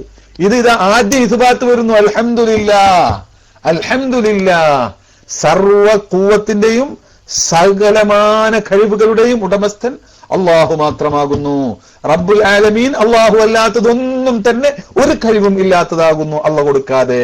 അള്ളാഹുവിന്റെ തെർബിയത്തുണ്ടോ, അള്ളാഹു കഴിവ് കൊടുക്കുന്നുണ്ടോ, അള്ളാഹു എന്തെങ്കിലും അനുവദിക്കുന്നുണ്ടോ, അവന്റെ ഇതിന് കൊണ്ട് മാത്രമേ അവർക്കൊക്കെ ഉള്ളൂ എന്ന്. എന്തൊരു രസാലെ! എന്താണ് ഇപ്പൊ ഖുർആന്റെ തുടക്കം? ആ ഖുർആനിന്റെ ആ ആദ്യത്തെ ആയത്ത് ആ ഒരൊറ്റ ഇതുകൊണ്ട് തന്നെ അതിന്റെ ബറാഅത്തുൽ ഇസ്തിഹ്ലാൽ എന്ന് പറയും. ആ തുടക്കം അതിന്റെ പൂർണ്ണാർത്ഥത്തിലാകുക. എല്ലാറ്റിന്റെയും വിഷയം, എല്ലാ കാര്യങ്ങളുടെയും അടിസ്ഥാനം ഇതാണ് തൗഹീദ്. തൗഹീദ് മാത്രമല്ല, തൗഹീദിൽ നിന്നുണ്ടാകുന്ന സകലം അള്ളാഹുവിന് സമർപ്പിക്കുന്ന അവസ്ഥ. സകലം അള്ളാഹുവിനെ അങ്ങോട്ട് സമർപ്പിക്കണം. ഇയ്യാക്കന് ശേഷം വരുന്നുണ്ടല്ലോ, ഇയ്യാക നഅ്ബുദു വ ഇയ്യാക നസ്തഈൻ. അവിടെയും അത് തന്നെ. ഇയ്യാക നഅ്ബുദു, നിന്നെ മാത്രം ഞങ്ങൾ ആരാധിക്കുന്നു. തൗഹീദാണത്. നീ അല്ലാത്ത ആർക്കും ഒന്നിനും കഴിയില്ല, അതുകൊണ്ട് നീ തന്നെ സഹായിക്കണം. ഇയ്യാക നസ്തഈൻ, അൽഹംദുലില്ലാഹി റബ്ബിൽ ആലമീൻ, അൽഹംദുലില്ലാഹി റബ്ബിൽ ആലമീൻ. അപ്പോ ശരിക്ക് ലാ ഇലാഹ ഇല്ലല്ലയുടെ ശരിയായ വിശദീകരണത്തിൽ അള്ളാഹുവിനെ ഏകനാക്കിയും കൊണ്ട് അള്ളാഹുവിന്റെ മുന്നിൽ സകലവും സമർപ്പിക്കുക എന്നതാണ് ദീന്. അപ്പൊ നമ്മുടെ ജീവിതം അള്ളാഹുവിന് വേണ്ടിയായിരിക്കും. ഇന്ന സ്വലാത്തി വ നുസുക്കി വ മഹ്യായ വ മമാതി ലില്ലാഹി റബ്ബിൽ ആലമീനാണ്. ജീവിതവും മരണവും എല്ലാം എല്ലാം എല്ലാം അള്ളാഹുവിന് വേണ്ടിയാണ്. അതാണ് സമർപ്പണം. ഇസ്ലാമിന്റെ യഥാർത്ഥ രൂപം സമർപ്പണമാണ്. ഇത് ഖാല ലഹു റബ്ബുഹു അസ്ലിം ഖാല അസ്ലംതു ലിറബ്ബിൽ ആലമീൻ. അള്ളാഹുവിന് സകലവും സമർപ്പിക്കാൻ പറഞ്ഞപ്പോ എല്ലാം അങ്ങോട്ട് സമർപ്പിച്ചു. അതാണ് മുസ്ലിം. അപ്പോ അൽഹംദുലില്ലാ എന്ന് പറയുമ്പോൾ ഇവിടെ യഥാർത്ഥത്തിൽ സമർപ്പണമാണ് ഇവിടെ നടക്കുന്നത്. പടച്ചവനെ, സകല ഖുവ്വത്തും നിന്റെ കയ്യിലാണ്. ഈ ലോകത്തുള്ള ഖുദ്സിയ ഹദീസിൽ വന്നതുപോലെ തന്നെ ലൗ അന്ന അവ്വലക്കും വ ആഖിറക്കും, അള്ളാഹു പറയാണ്, നിങ്ങളിൽ നിന്ന് ആദ്യത്തവരും അവസാനത്തവരും ജിന്നും ഇൻസും എല്ലാവരും കൂടി എന്തെങ്കിലും ഒരു ഉപദ്രവം നിന്നെ ചെയ്യാൻ ഉദ്ദേശിച്ചാൽ അവർക്ക് നിന്നെ ഒന്നും ചെയ്യാൻ കഴിയുകയില്ല അള്ളാഹു ഉദ്ദേശിക്കാതെ എന്നാണ്. കാരണം എന്താ? എല്ലാം അള്ളാഹുവിന്റെ റുബൂബിയത്തിന്റെ ആ ഖഹറിന്റെ കീഴിലാണ്. സകല ഖുവ്വത്തും അള്ളാഹുവിന് മാത്രം ഉള്ളതാകുന്നു. അതുകൊണ്ടല്ലേ അത് വേറെ ആർക്കെങ്കിലും കഴിവുണ്ടെങ്കിൽ അവർക്ക് കഴിയുമല്ലോ. അത് തന്നെ അൽഹംദുലില്ലാഹ്, സകല സ്തുതിയും അള്ളാഹുവിനാണെന്ന് പറയുമ്പോൾ സകലമാന ഖുവ്വത്തുകളുടെയും സകലമാന ഗുണവിശേഷണങ്ങളുടെയും ഉടമസ്ഥൻ നീ മാത്രമാകുന്നു. അതുകൊണ്ട് ഞാൻ ലോകത്തിന് മുഴുവനും, ആ ലോകം എന്ന് പറഞ്ഞാൽ ഇവിടെ ചില ആളുകൾ നമ്മളെ സംബന്ധിച്ച് ശിർക്കാരോപിക്കുന്നവരൊക്കെ ഉണ്ടല്ലോ. ഇതൊക്കെ ഉണ്ട് ഇവരും മനസ്സിലാക്കിയിട്ട്. നമ്മൾ പറയുന്നത് എന്താ? അല്ലാഹ് അല്ലാത്ത മുഴുവനും റബ്ബുൽ ആലമീൻ, അതിൽ അഷ്റഫുൽ ഖൽഖ് മുഹമ്മദ് മുസ്തഫ സ്വല്ലല്ലാഹു അലൈഹി വസല്ലം, മലക്ക് ജിബ്രായീൽ അലൈഹിസ്സലാത്തു വസ്സലാം, അതിന്റെ അപ്പുറം ആരൊക്കെ ഇനി ഉണ്ടോ? നമുക്ക് അറിയുന്നതും അറിയാത്തതൊക്കെ ഉണ്ടല്ലോ ഇവിടെ. ഇതൊക്കെ തന്നെ, ഇതെല്ലാം തന്നെ ആ റബ്ബിന്റെ തർബിയത്തിന്റെ കീഴിലാകുന്നു. ഇതാണ് നമ്മൾ പറയുന്നത്. അവർക്കൊന്നും തന്നെ നിന്റെ ഇതിനില്ലാതെ ഒന്നും ഇവിടെ ചെയ്യാൻ കഴിയില്ല. ഏതല്ലേ തൗഹീദ്? ഇതാണ് തുടക്കത്തിൽ തന്നെ മനസ്സിലാക്കുന്നത് നമ്മൾ. അവരെല്ലാം ഈ റബ്ബുൽ ആലമീന്റെ തർബിയത്തിന്റെ കീഴിലാണ്. അതുകൊണ്ട് അവരൊക്കെ തന്നെ സ്വന്തമായി ഒന്നും ഇല്ലാത്തവരാകുന്നു. ഇത് പറയുന്നതിലൂടെ പടച്ചവനെ ആദ്യം തന്നെ എന്നെ അള്ളാഹുവിനെ ഏൽപ്പിക്കലായി. ഞാനിത് അംഗീകരിച്ചു കൊണ്ടത് പറഞ്ഞ എന്റെ കാര്യം നിന്റെ കയ്യിലാണ്, എന്റെ കാര്യം നിന്റെ കയ്യിലാണ് റബ്ബേ. എന്നെ ഈ ലോകത്തെ മുഴുവനും പരിപാലിക്കുന്നതിന്റെ കൂടെ എന്നെയും നീ പരിപാലിക്കണേ എന്ന് നിന്നിലേക്ക് ഞാൻ സകലം ഏൽപ്പിക്കുന്നു. കാരണം വേറെ ആർക്കും ഇവിടെ യഥാർത്ഥത്തിൽ പൂർണ്ണ അർത്ഥത്തിൽ ഒന്നും ചെയ്യാൻ കഴിയുകയില്ല. തവക്കുല് പൂർണ്ണമായി നിന്റെ മേലാകുന്നു എന്ന്. അപ്പോൾ അൽഹംദുലില്ലാ എന്ന് പറയുമ്പോ ഇയ്യാക നഅ്ബുദുവിന്റെ അർത്ഥവും വന്നു, ഇയ്യാക നസ്തഈന്റെ അർത്ഥവും വന്നു. അതുകൊണ്ടാണ് നബി സല്ലല്ലാഹു അലൈഹി വസല്ലം തങ്ങൾ പറഞ്ഞു, അഫ്ളലു ദുആഇ അൽഹംദുലില്ലാ, ഏറ്റവും ശ്രേഷ്ഠമായ പ്രാർത്ഥന അൽഹംദുലില്ലാഹ്. അഫ്ളലു ദുആഇ അൽഹംദുലില്ലാഹ്. ഇത് പ്രാർത്ഥനയാണോ? അതെ, പ്രാർത്ഥനയാണ്. പ്രാർത്ഥന എന്ന് പറഞ്ഞാൽ എന്താ മനസ്സിലാക്കിയത്? അള്ളാഹുവിലേക്കുള്ള പൂർണ്ണമായ ആശ്രയത്തെ വെളിവാക്കുക. അതാണ് പ്രാർത്ഥന. നമ്മുടെ എല്ലാ ഇബാദത്തിന്റെയും പിന്നിൽ കിടക്കുന്ന കാര്യം അതാണ്. ലോകം മുഴുവനും അള്ളാഹുവിനെ ആശ്രയിച്ചിരിക്കുന്നു, ഞാനും അള്ളാഹുവിനെ പൂർണ്ണമായി ആശ്രയിക്കുന്നു എന്ന അർത്ഥമാണ് അവിടെ വരുന്നത്. അതാണ് എല്ലാ ഇബാദത്തിന്റെയും ഉള്ളുകള്ളി. അപ്പോ ഇവിടെ അദ്ദുആഉ ഹുവൽ ഇബാദ, ദുആ ഇബാദത്താണ്. ദുആ ആണ് ഇബാദത്ത് എന്ന് വെച്ചാൽ ഏതൊരു അമലിലും, നോമ്പനുഷ്ഠിച്ചു, രാവിലെ മുതൽ വൈകുന്നേരം വരെ ഭക്ഷണ പാനീയങ്ങൾ ഉപേക്ഷിച്ചു, ഇതിലൊരു അക്ഷരം അവൻ ദുആ ചെയ്തില്ലെങ്കിലും അത് ഇബാദത്താണ്. അത് ദുആണല്ലോ, അത് ദുആയല്ലല്ലോ. എന്താ പിന്നെ ദുആന്റെ അർത്ഥം? അവിടെയും ഒരു ദുആയുണ്ട്. എന്തിനാണ് ഇവൻ ഇത് ഉപേക്ഷിച്ചത്? അവിടെ നിന്നെ ആശ്രയിച്ചിട്ടല്ലാതെ ഇവിടെ ജീവിതമില്ല. നീ എന്നോട് പറഞ്ഞ അതിനനുസരിക്കില്ല എന്റെ പണി. അത് കാരണം പൂർണ്ണമായി ഞാനും ഈ ലോകവും നിന്നെ ആശ്രയിക്കുന്നു. അതുകൊണ്ടാണ് ഇതേ ഹദീസിനെ വ്യാഖ്യാനിക്കുകയാണ് മറ്റേ ഹദീസ് ചെയ്തത്. അദ്ദുആ മുഖുൽ ഇബാദ എന്ന് പറഞ്ഞത്. ദുആ ഇബാദത്തിന്റെ മജ്ജയാണ്. അത് ഇതിന്റെ വിശദീകരണമാണത്. കാരണം മജ്ജ എന്ന് പറയുന്നത് കാണുന്നതല്ല, ഒളിഞ്ഞു കിടക്കുന്നതാണ്. ഏതൊരു ഇബാദത്തിന്റെയും ഉള്ളിൽ ഒളിഞ്ഞു കിടക്കുന്ന അതിന്റെ മജ്ജ, അതിനെ ആ അവയവത്തിന്റെ നിലനിൽപ്പ് ആ മുഖിലൂടെയാണല്ലോ. എന്നതുപോലെ ആ ഇബാദത്തിനെ ഇബാദത്താക്കുന്നത്, അതിനെ ചൈതന്യവത്താക്കുന്നത്, അതിനെ നിലനിർത്തുന്നത്, അതിനെ ഇബാദത്താക്കി മാറ്റുന്നത് ഈ ഉള്ളിലുള്ള ആ ഒരു ഉൾവിളിയാകുന്നു. അതാണ് ഉൾവിളി. അപ്പൊ അദ്ദുആഉ ഹുവൽ ഇബാദയുടെ മഅനയാണ് യഥാർത്ഥത്തിൽ അദ്ദുആഉ മുഖുൽ ഇബാദ എന്ന് പറയുന്നത്. അത് അവിടെ നിൽക്കട്ടെ. ഇയ്യാക നഅ്ബുദു വ ഇയ്യാക നസ്തഈൻ, ഈ സമർപ്പണം ഇവിടെ നടക്കുകയാണ്. പടച്ചവനെ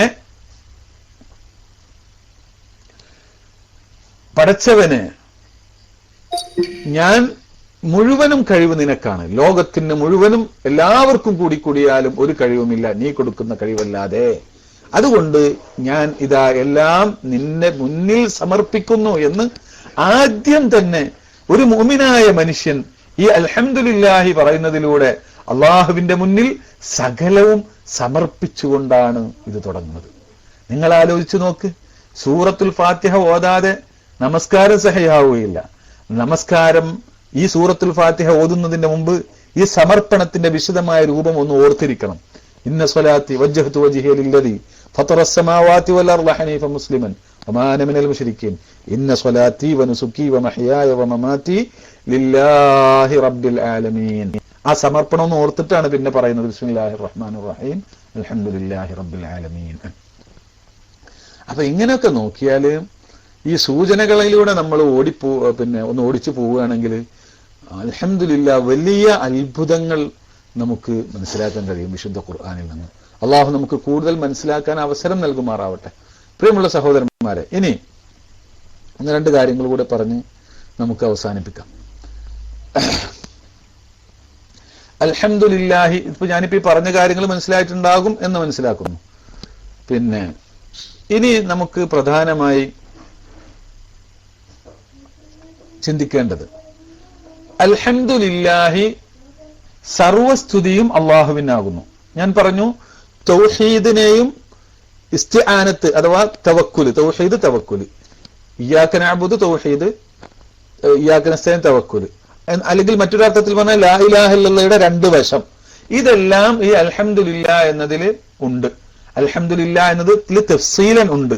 അൽഹംദുലില്ലാ എന്ന് പറയുമ്പോൾ അൽഹംദുലില്ലാ എന്നത് ഇസ്ബാത്താണ്. എല്ലാം അള്ളാഹുവിന് മാത്രമാണ്, എല്ലാ കഴിവും അള്ളാഹുവിന് മാത്രമാണ്. റബ്ബിൽ ആലമീൻ എന്ന് പറഞ്ഞാൽ മറ്റുള്ളവർക്കൊന്നും ഒരു കഴിവില്ല. അതല്ലേ അതിന്റെ അർത്ഥം? അതാണ്. ഇനി ഇതിൽ വേറെ ഒന്നും കേട്ടോ, ഈ അൽഹംദുലില്ലയിൽ സുബ്ഹാനല്ലാഹയുടെ അർത്ഥവും ഒളിഞ്ഞു കിടക്കുന്നുണ്ട്. വേറെ ഒരു കാര്യം ഈ പറയുമ്പോഴൊക്കെ ഒന്ന് മനസ്സിലാക്കണം. ഇതിന്റെയൊക്കെ അർത്ഥം എന്ത്? ഇതിനേക്കാളൊക്കെ എല്ലാ സമയത്തും ലാ ഇലാഹ ഇല്ലല്ലാഹയേക്കാളും സുബ്ഹാനല്ലാഹയേക്കാളും ഒക്കെ എല്ലാ അർത്ഥത്തിലും അൽഹംദുലില്ലാ മുന്നിൽ നിൽക്കുന്നല്ല. മൊത്തത്തിൽ ചിന്തിക്കുമ്പോൾ അതാണ് മുന്നിൽ. കാരണം അതിന്റെയൊക്കെ അർത്ഥം ഇതിൽ ഉൾക്കൊള്ളുന്നുണ്ട്. പക്ഷെ ചില സ്ഥലത്ത് തഫ്സീലൻ പറയേണ്ട സ്ഥലത്ത് മറ്റു തന്നെ ആയിരിക്കും വേണ്ടത്. ലാ ഇലാഹ ഇല്ലല്ലാ പറയേണ്ടടുത്ത് ലാ ഇലാഹ ഇല്ലല്ലാ തന്നെ പറയണം. അവിടെ അൽഹംദുലില്ലാ പറഞ്ഞാൽ പോരാ.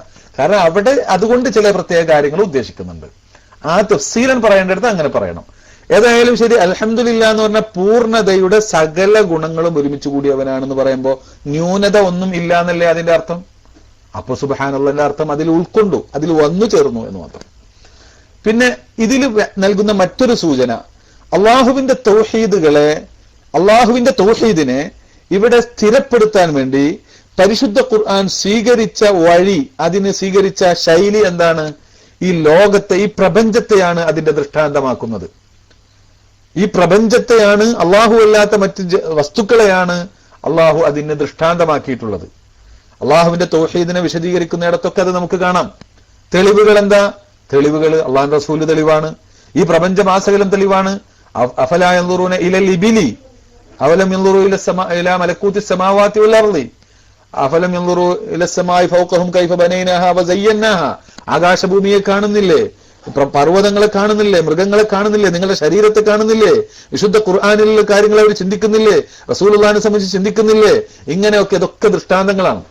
അപ്പോ ആലമ് എന്ന് പറഞ്ഞാൽ അവിടെ അങ്ങനെ തന്നെ അള്ള പ്രയോഗിച്ചപ്പോൾ അലമ് എന്ന ധാതുവാണ് ആലമിന്റെ അസ്ല്. അലമ് എന്ന് പറഞ്ഞാൽ അടയാളമാണ്. ഈ ലോകത്തിന് മാസിവൽ ബാരിക്ക് ആലമ് എന്ന് പേര് പറയാൻ കാരണം ഈ മാസിവൽ ബാരി, അള്ളാഹു അല്ലാത്ത സകല വസ്തുക്കളും അള്ളാഹുവിന്റെ മേൽ അറിയിക്കുന്ന അടയാളങ്ങളാകുന്നു. ഈ ലോകത്തുള്ള മുഴുവൻ വസ്തുക്കളും അള്ളാഹുവിന് തസ്ബീഹ് ചെല്ലുന്നു. അത് അവരുടെ ലിസാനു കൊണ്ട് തന്നെ ചെല്ലുന്നുണ്ട്, അത് ശരിയാണ്. അവരുടെ ലിസാനുൽ ഹാല് കൊണ്ടും അത് ചെല്ലുന്നു. എന്ന് വെച്ചാൽ ഈ ലോകത്തുള്ള സകല വസ്തുക്കളും അവരുടേതായ ഭാഷയിൽ അള്ളാഹുവിന് തസ്ബീഹ് ചെല്ലുന്നുണ്ട്, അതൊരു യാഥാർത്ഥ്യമാകുന്നു. എന്നാൽ അത് മാത്രമല്ല അതിന്റെ അർത്ഥം, ആ ലോകത്തുള്ള സകല വസ്തുക്കളും അതിന്റെ ആ അന്യാശ്രയം കൊണ്ട്, അതിന്റെ ആ പ്രത്യേക ഘടന കൊണ്ട്, അതിന്റെ ആ പ്രത്യേകമായ ശൈലി കൊണ്ട്, ഈ രൂപത്തിലൊക്കെ അല്ലാഹു സുബ്ഹാനഹു വ തആല ഈ അത്ഭുതകരമായി അതിനാവശ്യമുള്ളതൊക്കെ അതിന് നൽകി. ആ ഓരോ ലോകത്ത് ജീവിക്കുന്നവർക്കും, തണുപ്പിൽ ജീവിക്കുന്നവർക്ക് തണുപ്പിന് യോജിച്ച, ചൂടിൽ ജീവിക്കുന്നവർക്ക് ചൂടിന് യോജിച്ച, ഇങ്ങനെ ഓരോ അല്ലദീ അഅതാ കുല്ല ശൈഇൻ ഖൽഖഹു സുമ്മ ഹദാ, ഓരോ വസ്തുക്കൾക്കും ആ വസ്തുവിൽ നിന്ന് എന്താണോ അള്ളാഹു ഉദ്ദേശിക്കുന്നത്, എന്തിനാണോ അതിനെ സൃഷ്ടിച്ചത്, അതിനനുസരിച്ച പ്രകൃതി ആ വസ്തുവിന് നൽകി. സുമ്മ ഹദാ, എന്നിട്ട് അതിന്റെ പ്രയോഗം എങ്ങനെയെന്ന് കാണിച്ചു കൊടുക്കുകയും ചെയ്തു. ഇത് എങ്ങനെ ഒട്ടകത്തിന് അതിന്റെ അവസ്ഥയോട് യോജിച്ച പ്രകൃതി നൽകി, എന്നിട്ട് അതിനെ എങ്ങനെയാണ് പ്രയോഗിക്കുന്നത് അത് ഒട്ടകത്തിന് അള്ളാഹു തന്നെ അറിയിച്ചു കൊടുത്തത്, നിങ്ങളാരുമല്ല. നിങ്ങൾ ഒരു കോളേജിൽ പോയി പഠിച്ചതൊന്നുമല്ല. ഒരു കുട്ടി പ്രസവിച്ചു വീണാൽ ആ കുട്ടിക്ക് മുല കുടിക്കാൻ എന്താ ചെയ്യേണ്ടത് അള്ള തന്നെ പഠിപ്പിച്ചു കൊടുത്തത്. അത് എവിടെയെങ്കിലും പോയി പഠിച്ചിട്ടൊന്നല്ല. കുട്ടി മുല കുടിക്കാനാവുമ്പോ, പാല് കുടിക്കാനാവുമ്പോ കരയുന്നു, തനിക്ക് വിശക്കുന്നുണ്ടെന്ന് അറിയിക്കാൻ കരയണമെന്ന് ആരെ പഠിപ്പിച്ചു കൊടുത്തു? ഇനി കരഞ്ഞാൽ പാല് ഇങ്ങനെ വെച്ചു കൊടുത്ത ചപ്പാണ് വേണ്ടതെന്ന് ആരെ പഠിപ്പിച്ചു കൊടുത്തു? ഇതൊക്കെ റബ്ബാണ്. അപ്പോൾ ഇങ്ങനെ അള്ളാഹു ഓരോ വസ്തുക്കൾക്കും അതിനോട് യോജിച്ച ഹൽക്ക്, അതിന്റെ സൃഷ്ടിപ്പ്, പ്രകൃതി കൊടുത്തു. സുമ്മഹദാ, അതിന് എങ്ങനെ ആ വസ്തുക്കളെ ഉപയോഗപ്പെടുത്തണമെന്ന് കാര്യം കണ്ട് കാണിച്ചു കൊടുക്കുകയും ചെയ്തു. ഇതൊക്കെ റബ്ബിന്റെ പണിയാണ്. ഇതാണ് ഞങ്ങളുടെ റബ്ബ് എന്ന് മൂസാ നബി പണ്ട് ഫിറഔനോട് പറഞ്ഞല്ലോ. ഈ നിലക്കുള്ള അതിന്റെ കഴിവുകളെയും അതിന്റെ പ്രകൃതിയെയും അതിന്റെ ഈ ഘടനയെയും ഒക്കെ ഈ പ്രപഞ്ചത്തെ ആസകലം ഒന്ന് ചിന്തിച്ചാൽ അള്ളാഹുവിനെ മനസ്സിലാക്കാൻ കഴിയും. അതിലേക്ക് അങ്ങനെയാണ് അള്ളാഹു ഇതിനെ സ്ഥിരപ്പെടുത്താൻ പോകുന്നത്. ഇനി പറയുന്ന മുഴുവൻ അള്ളാഹുവിന്റെ തൗഹീദിലേക്കും അള്ളാഹുവിന്റെ അനിരുദ്ധമായ കഴിവുകളെയും വിശദീകരിച്ച് അതിന് പറയുന്ന തെളിവുകളെല്ലാം തന്നെ ഈ റബ്ബുൽ ആലമീന്റെ വിശദീകരണമായി വരികയാണ്. കാരണം മാസിവല്ലാ മുഴുവനും അള്ളാഹുവിന്റെ മേൽ അറിയിക്കുന്ന ദൃഷ്ടാന്തങ്ങളാണെന്നാണ് ആ പറഞ്ഞത്. അതെല്ലാം അള്ളാഹുവിന്റെ മേൽ അറിയിക്കുന്ന അടയാളങ്ങളാണെന്നാണ് ആ പറഞ്ഞത്. ആ അടയാളങ്ങളെ ഓരോന്നോരോന്നായി വിശദീകരിക്കുകയാണ് പിന്നീട് പരിശുദ്ധ ഖുർആൻ ചെയ്യുന്നത് എന്ന് മനസ്സിലായല്ലോ. ഇനി ഇവിടെ നമുക്ക് നിർത്താം. ഇനി നമുക്ക് ഒരു കാര്യം, ഒറ്റ കാര്യം ഞാൻ പറഞ്ഞ് അവസാനിപ്പിക്കാം. അതായത് ഇനി നമുക്ക് പ്രധാനമായി ചിന്തിക്കേണ്ടത്, ഇതിൽ വല്ലതും വിട്ടുപോയിട്ടുണ്ടെങ്കിൽ ഇൻഷാ അല്ലാഹ് അടുത്ത ക്ലാസ്സിൽ പറയും. പിന്നെ പറയാൻ ഉദ്ദേശിച്ചതൊക്കെ വന്നിട്ടുണ്ടെന്ന് തോന്നുന്നു. ഇനി ഇവിടെയുള്ളത് അൽഹംദുലില്ലാഹി റബ്ബിൽ ആലമീൻ എന്ന് പറഞ്ഞു. റബ്ബുൽ ആലമീനായ അള്ളാഹുവിനാണ് സർവസ്തുതിയും എന്ന് പറഞ്ഞു. ഇങ്ങനെയാണ് സൂറത്തുൽ ഫാത്തിഹ തുടങ്ങിയത്. മൊത്തം അൽഹംദ് കൊണ്ട് തുടങ്ങിയ സൂറത്തുകൾ എത്രനാ? മൊത്തം അൽഹംദ് കൊണ്ട് തുടങ്ങിയ ഹംദ് പല ആയത്തുകളിലും ഉണ്ട്. എന്നാൽ അൽഹംദ് കൊണ്ട് തുടങ്ങിയ സൂറത്തുകൾ എത്രനാണെന്നറിയോ?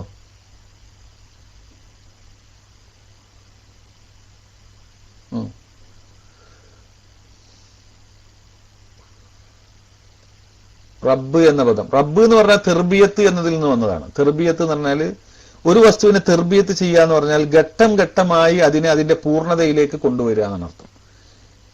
ഘട്ടം ഘട്ടമായി ഒരു വസ്തുവിനെ അതിന്റെ പൂർണ്ണതയിലേക്ക് കൊണ്ടുവരിക. അപ്പൊ കുട്ടികളുടെ പരിപാലനം തെർബിയത്തുൽ ഔലാദ് എന്ന് പറയും. കുട്ടികൾക്ക് കുട്ടികളുടേതായ അവസ്ഥക്കനുസരിച്ച് ഇങ്ങനെ കൊണ്ടുവന്ന് അതിനെ പൂർണ്ണതയിലേക്ക് കൊണ്ടുവരിക. അതിലൊരു സൂചനയുണ്ട്. റബ്ബുൽ ആലമീൻ എന്ന് പറയുമ്പോൾ ഈ ലോകത്തെ, സകലമാന ലോകത്തെയും തെർബിയത്ത് ചെയ്യുന്നവനാണ്. അതിൽ ഒരു സൂചനയുണ്ട്. എന്ത്? ഈ ലോകം എന്നും പുരോഗമിച്ചുകൊണ്ടിരിക്കും എന്ന്. ആലോചിക്കണം നിങ്ങൾ. തതവ്വുർ ഈ പ്രപഞ്ചത്തിന്റെ ഒരു വിശേഷണമാണെന്ന് സൂചിപ്പിക്കുന്നുണ്ട്. ഈ ലോകത്തുള്ള ആലമുകൾ, അത് ഏതെല്ലാം ആലമുകളാവട്ടെ, ഏതെല്ലാം ലോകങ്ങളാവട്ടെ, ആ ലോകങ്ങളിലെല്ലാം ഇങ്ങനെ പുതിയ പുതിയ കണ്ടുപിടുത്തങ്ങൾ, പുതിയ പുതിയ ഗവേഷണങ്ങൾ, അങ്ങനെ പുതിയ പുതിയ സംവിധാനങ്ങൾ എല്ലാ രംഗത്തും വന്നുകൊണ്ടിരിക്കും എന്ന്. വാർത്താവിനിമയ രംഗത്ത് എന്തൊരു കുതിപ്പ് കാണുന്നു നമ്മൾ. അതുപോലെ യാത്ര, വാഹന രംഗങ്ങളിൽ അത് അള്ളാഹു വ്യക്തമായി തന്നെ പലയിടത്തും പറഞ്ഞിട്ടുണ്ട്. والأنعام خلقها لكم فيها دفء ومنافع منها تأكلون وتحمل أثقالكم إلى بلد لم تكونوا بالغيه إلا بشق الأنفس إن ربكم لرؤوف رحيم والخيل والبغال والحمير لتركبوها وزينة ويخلق ما لا تعلمون. നിങ്ങൾക്ക് യാത്ര ചെയ്യാനും നിങ്ങൾക്കൊരു അഴകായും കൊണ്ടും ഒട്ടകത്തെയും കുതിരയെയും ഒക്കെ അള്ളാഹു നിങ്ങൾക്ക് സൃഷ്ടിച്ചു തന്നു. ഇനി വയഖ്ലുഖു മാ ലാ തഅലമൂൻ, ഇനി നിങ്ങൾക്കറിയാത്ത പലതും അള്ളാഹു സൃഷ്ടിക്കാൻ പോകുന്നു എന്നാണ് തന്നെ പറഞ്ഞു. അത് വ്യക്തമായത് ഇതിലേക്കൊക്കെ സൂചിപ്പിക്കുന്നുണ്ട്. ഈ ലോകം, പ്രപഞ്ചം മൊത്തത്തിൽ, അള്ളാഹുവിന്റെ ആലമു മൊത്തത്തിൽ എന്തുണ്ടാകും? അതിങ്ങനെ പുരോഗതിയിലേക്ക്, ഇങ്ങനെ കുതിപ്പിലേക്ക് തന്നെയാണ്. അപ്പൊ മുസ്ലിമീങ്ങൾക്കൊരു സന്ദേശം അതിലുണ്ട്. ഈ ലോകത്തിന്റെ, ഈ പ്രപഞ്ചത്തിന്റെ ഈ കുതിപ്പിൽ നിങ്ങൾ ഭാഗവാക്കാവണം. അത് നിങ്ങളും തയ്യാറാവണം. ഗവേഷണ രംഗത്ത് നിങ്ങൾ ഉണ്ടാവണം എന്ന് വിശുദ്ധ ഖുർആൻ ആദ്യത്തെ ആയത്തിലൂടെ തന്നെ ഈ ലോകം ഈ ഒരവസ്ഥയിൽ ഇങ്ങനെ ഉറങ്ങിക്കെടുക്കാവില്ലട്ടോ. നിങ്ങൾ പിന്നെ ഖേദിച്ചിട്ട് കാര്യം ഉണ്ടാവില്ല. നിങ്ങൾ എന്ത് ചെയ്യണം? ഈ ലോകം കുതിപ്പിലാണ്, മുന്നോട്ടുള്ള ഗമനത്തിലാണ്. ഇന്നലെ കാണാത്ത പലതും ഇന്ന് കണ്ടുകൊണ്ടിരിക്കും.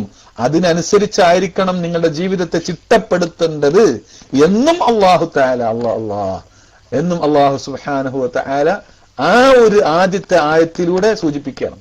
റബ്ബ് എന്ന് പറയുമ്പോൾ അതാണല്ലോ.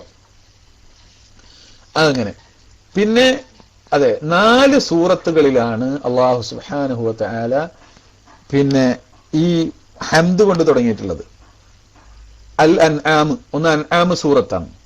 പിന്നെ സൂറത്തുൽ കഹ്ഫ്, പിന്നെ സൂറത്ത് സബഅ, പിന്നെ സൂറത്ത് ഫാത്തിർ.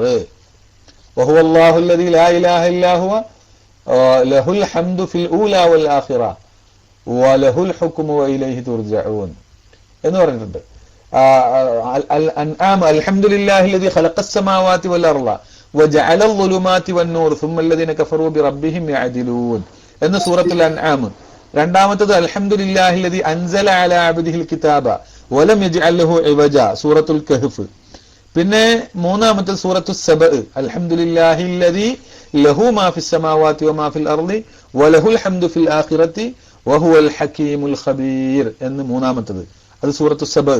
നാലാമത്തേത് അതിന്റെ തൊട്ടടുത്ത സൂറത്ത് ഫാത്തിർ അൽഹംദുലില്ലാഹി ഫാത്തിരിസ് സമാവാതി വൽ അർളി ജാഇലിൽ മലായികതി റുസുലൻ ഉലി അജ്നിഹത്തിൻ മസ്നാ വസുലാസ വറുബാ യസീദു ഫിൽ ഖൽഖി മാ യശാ. 4 സൂറത്തുകളാണ് അൽഹംദ് കൊണ്ട് തുടങ്ങിയത്. അത് ഇൻഷാ അല്ലാഹ് ഇനി നമുക്ക് അടുത്ത ക്ലാസ്സിലേക്ക് നീട്ടി വെക്കാം. കുറച്ച് വിശദമായി പറയണം. ഈ അൽഹംദുലില്ലാഹി റബ്ബിൽ ആലമീൻ എന്ന ആ തെർബിയത്ത്, അള്ളാഹുവിന്റെ തെർബിയത്ത്, ഈ അൽഹംദുലില്ലാഹി റബ്ബിൽ ആലമീൻ അർ റഹ്മാനിർ റഹീം എന്ന് പറഞ്ഞിട്ട് ഈ സൂറത്തുൽ ഹംദ്, ആ സൂറത്തുൽ ഫാത്തിഹ ഉൾക്കൊള്ളുന്ന, അവിടെ ഏതൊരർത്ഥത്തിലാണോ ഹംദ് ചെയ്തത് അതിനെ 4 ഭാഗമായി ഭാഗിക്കാം. ആ 4 ഭാഗങ്ങളുടെ വിശദീകരണമാണ് ആ 4 സൂറത്തുകളിൽ വരാൻ പോകുന്നത്. ഇൻഷാ അല്ലാഹ് അത് അള്ളാഹുവിന്റെ തൗഫീഖ് ഉണ്ടെങ്കിൽ അടുത്ത തിങ്കളാഴ്ചക്കലത്തെ ക്ലാസ്സിൽ നമുക്ക് പറയാം. അള്ളാഹു സുബ്ഹാനഹു വ തആല തൗഫീഖ് ചെയ്യുമാറാവട്ടെ. ഇനിയിപ്പോൾ സമയം വൈകി, വല്ലാതെ നമ്മൾ തുടങ്ങാനും വൈകിയത് കൊണ്ടാണ്. അപ്പോൾ അത്ര മതി. കൂടുതലായാലും പറഞ്ഞത് ഓർമ്മ ഉണ്ടാവില്ല ചിലപ്പോൾ. അപ്പോ പിന്നെ ഇൻഷാ അല്ലാഹു സുബ്ഹാനഹു വ തആല നമ്മുടെ ക്ലാസ്സുകൾ അതിന്റെ കൃത്യമായ രൂപത്തിൽ കൊണ്ടുപോകാനും അത് ഫലവത്താക്കുവാനും അള്ളാഹു നമുക്ക് തൗഫീഖ് ചെയ്യുമാറാവട്ടെ. ആർക്കെങ്കിലും ചോദിക്കാനുണ്ടെങ്കിൽ ചോദിക്കാം, അതിനുശേഷം നമുക്ക് അവസാനിപ്പിക്കാം. ചോദിക്കാനുള്ളവരൊക്കെ ഉണ്ടെങ്കിൽ വേഗം വരിക. പിന്നെ കഴിഞ്ഞതിന്റെ ശേഷം പിന്നെ ചോദിക്കാണ്ടെന്ന് പറഞ്ഞിട്ട് ആക്കിയിട്ട് കാര്യം ഉണ്ടാവില്ല. അസ്സലാമു അലൈക്കും വറഹ്മത്തുള്ളാഹി. എന്തുണ്ടായി? ഒരാള് വന്നു, കുന്നാ നുസല്ലി വറാഅ നബി സ്വല്ലല്ലാഹു അലൈഹി വസല്ലം ഫലമ്മാ റഫഅ റഅസഹു മിനർ റക്അ. റസൂലുള്ളാഹി നിസ്കാരത്തിൽ നിന്ന് എണീറ്റപ്പോ, റുകൂയിൽ നിന്ന് എണീറ്റപ്പോൾ സമി അല്ലാഹു ലിമൻ ഹമിദ എന്ന് പറഞ്ഞു. അങ്ങനെ ബാക്കിൽ നിൽക്കുന്ന ഒരാള് കുറച്ച് ലേശ ശബ്ദത്തിൽ റബ്ബനാ വലക്കൽ ഹംദു ഹംദൻ കസീറൻ ത്വയ്യിബൻ മുബാറകൻ ഫീ എന്ന് പറഞ്ഞു. ഹംദു എന്ന് വിശാലമായിട്ട് റബ്ബനാ വലക്കൽ ഹംദു ഹംദൻ കസീറൻ ത്വയ്യിബൻ മുബാറകൻ ഫീ ഒരു പ്രത്യേക ശൈലിയിൽ അദ്ദേഹം പറഞ്ഞു. ഫലമ്മൻ സ്വറഫ, അങ്ങനെ നമസ്കാരം കഴിഞ്ഞ് സലാം വീട്ടിയപ്പോ റസൂലുള്ളാഹി ചോദിച്ചു, മനിൽ മുതകല്ലിമു ആനിഫൻ, ആരാണ് ഇങ്ങനെ പറഞ്ഞ ആള് എന്ന് ചോദിച്ചു. അപ്പോൾ പിന്നെ മൂപ്പരൊന്നും ഉണ്ടെന്നില്ല. കാലാന, ഞാനാണെന്ന് പറഞ്ഞു. അപ്പോ റസൂലുള്ളാഹി സ്വല്ലല്ലാഹു അലൈഹി വസല്ലം തങ്ങൾ പറഞ്ഞു, റഅയ്തു ബിൽഅതൻ വസലാസീന മലക്കൻ യബ്തദിറൂനഹാ, 30 ചില്ലാനം മലക്കുകൾ ഈ നിങ്ങളാ പറഞ്ഞത് ഏറ്റുവാങ്ങാൻ വേണ്ടി മത്സരിക്കുന്നത് ഞാൻ കണ്ടു. അയ്യുഹും യക്തുബുഹ അവ്വൽ, ആദ്യമായിട്ട് ആരാണ് ഇത് എഴുതുക എന്ന്, ആദ്യം ഇതിനെ രേഖപ്പെടുത്തുക. വലിയ നല്ലൊരു നിധി കിട്ടിയിരിക്കുകയാണ്, അതിനെ ആര് സൂക്ഷിക്കണം, ആരാണ് അതിനെ രേഖപ്പെടുത്തേണ്ടത് എന്ന് 30 ചില്ലാനും ആളുകൾ മലക്കുകൾ അതിനു വേണ്ടി മത്സരിക്കുന്നത് ഞാൻ കണ്ടു എന്ന് നബി സല്ലല്ലാഹു അലൈഹി വസല്ലം തങ്ങൾ പറഞ്ഞ ഹദീസ് ബുഖാരിയിലുണ്ട്. അപ്പോ അത് നമുക്ക് തെറ്റിദ്ധാരണ വരാതെ അങ്ങനെ മനസ്സിലാക്കാൻ വേണ്ടി പറഞ്ഞു എന്നുള്ളൂ. ഖുർആൻ സൊസൈറ്റിക്കാർക്ക് പിന്നെ അത് ഹദീസ് പറഞ്ഞിട്ട് വലിയ കാര്യമൊന്നും ഉണ്ടാവില്ല, കാര്യങ്ങൾ മനസ്സിലാക്കാൻ വേണ്ടി പറഞ്ഞു എന്നേ ഉള്ളൂ. അപ്പൊ അതങ്ങനെയുള്ളൂ. മൊത്തത്തിൽ അൽഹംദു എന്നുള്ള അത് തന്നെ ഒരു ദുആയാണ്. അള്ളാഹു നമുക്ക് ചെയ്തു തന്ന എല്ലാ കാര്യങ്ങളിലും സംതൃപ്തി രേഖ